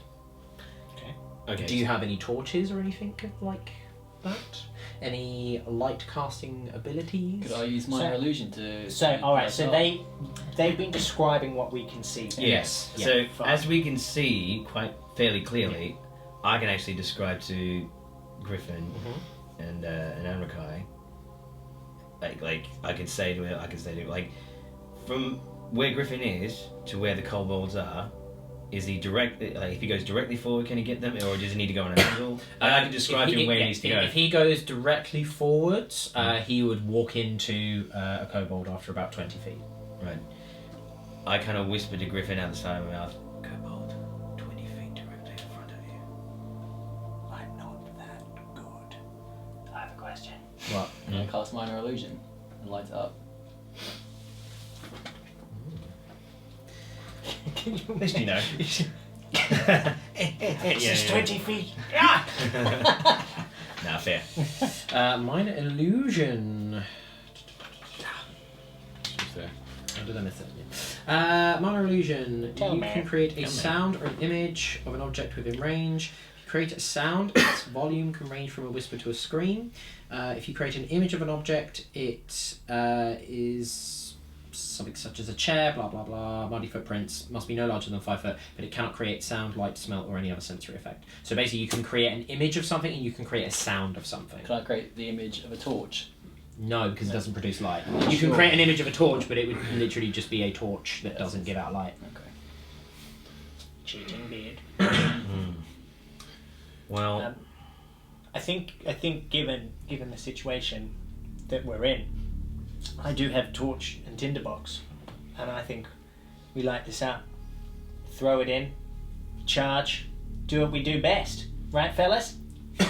Okay.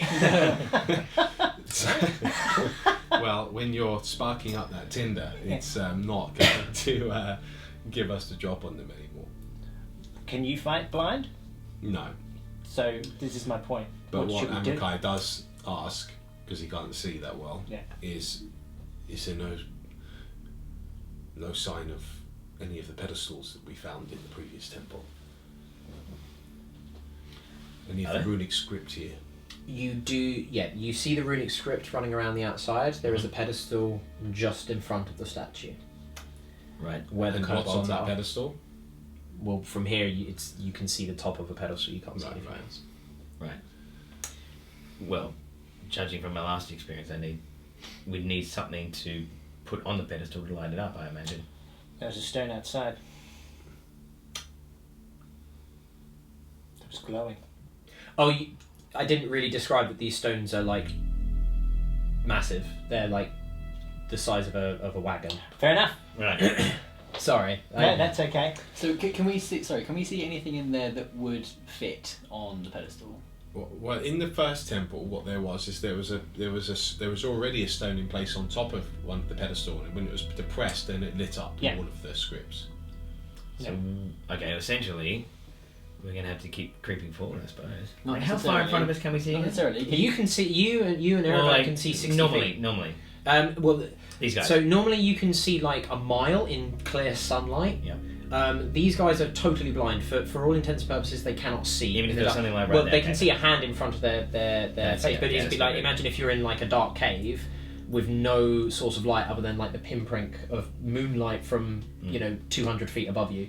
Yeah. They're not going to be able to see. You guys can see 60 feet in the dark. Right, and can I see anything that would look like it would fit on the pedestal? No. Right.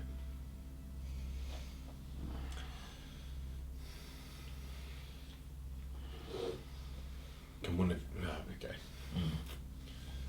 So, okay, I ask, does this pedestal look like the one that we saw in the previous temple? Yes, it does. Yes, it does. They would see that it does. Yes.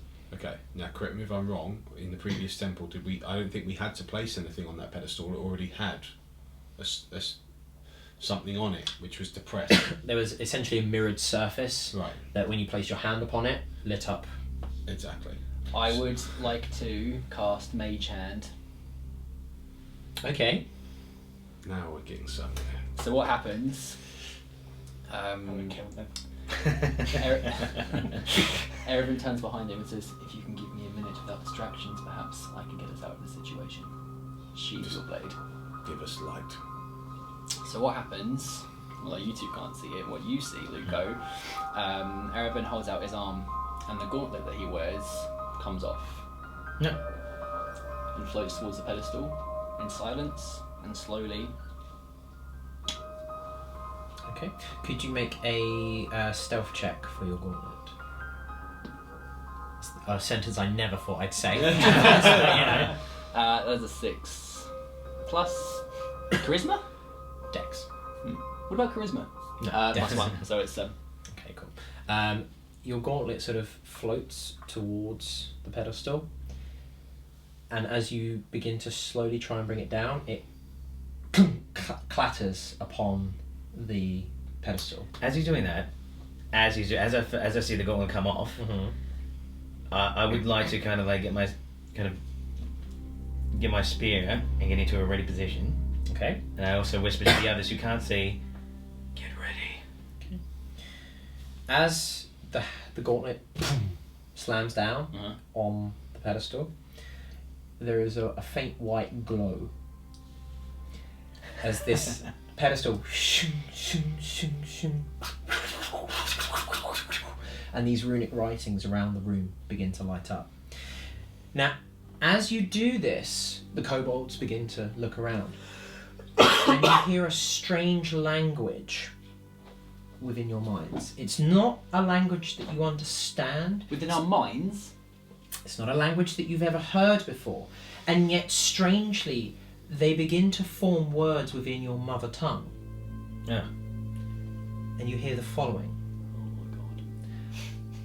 Knowledge abused is a crime most heinous, and when misused, terribly dangerous. But down the path do all men go to seek and guide and lead and know.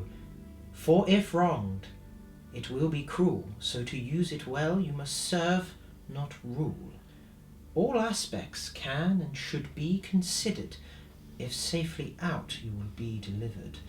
To return to the world you hold so dear, remember, not all below is simple and clear. At the final words, you hear a grinding and a shuddering. And before you, as you're at the lisp of this doorway, a white slab begins to slowly rise from out the floor, What? Closing. closing this chamber in. Hey. So if Going we, quite slowly. right. So if we don't leap within the chamber, we'll be cut off from it. In summary, Griffin dashes in, as does To that- Amplifier. Cool. going straight for that priest. Yeah. Alright. As you leap over the threshold, the door begins to slam behind you.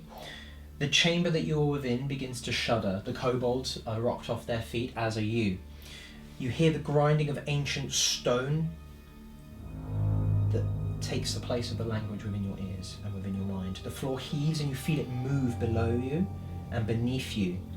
And looking up, the ceiling begins to move further and further away as this chamber descends into the ground. As it does so, you hear the following. Again, the strange language coming to your minds. Without me, war could not be raged and nature not understood.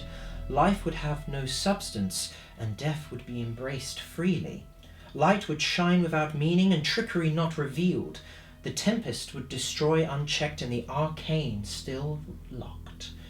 All are worth nothing without the knowledge to wield them, but knowledge is worth nothing without the others to use them. You can see one of the kobolds, hearing this, begins to scratch at his head. And then they notice you. Kill them! Kill them all! So why don't we roll for initiative at the beginning of the next session? Yeah. Wow. Well. Gee, so chapter 9. Just so everyone knows, I just rolled a 20. That doesn't count! It counts, not the next. It counts. Right, So that's it. That's chapter 9 of A Cast of Plays. Chapter 10 coming up. very, very soon over on demand. You can go check it out on the website, www.tabletoptactics.tv. Looks like we'll be kicking that one off with a battle straight away. Will we survive? Be sure to tune in next time and find out. So until next time, this has been A Cast of Plays.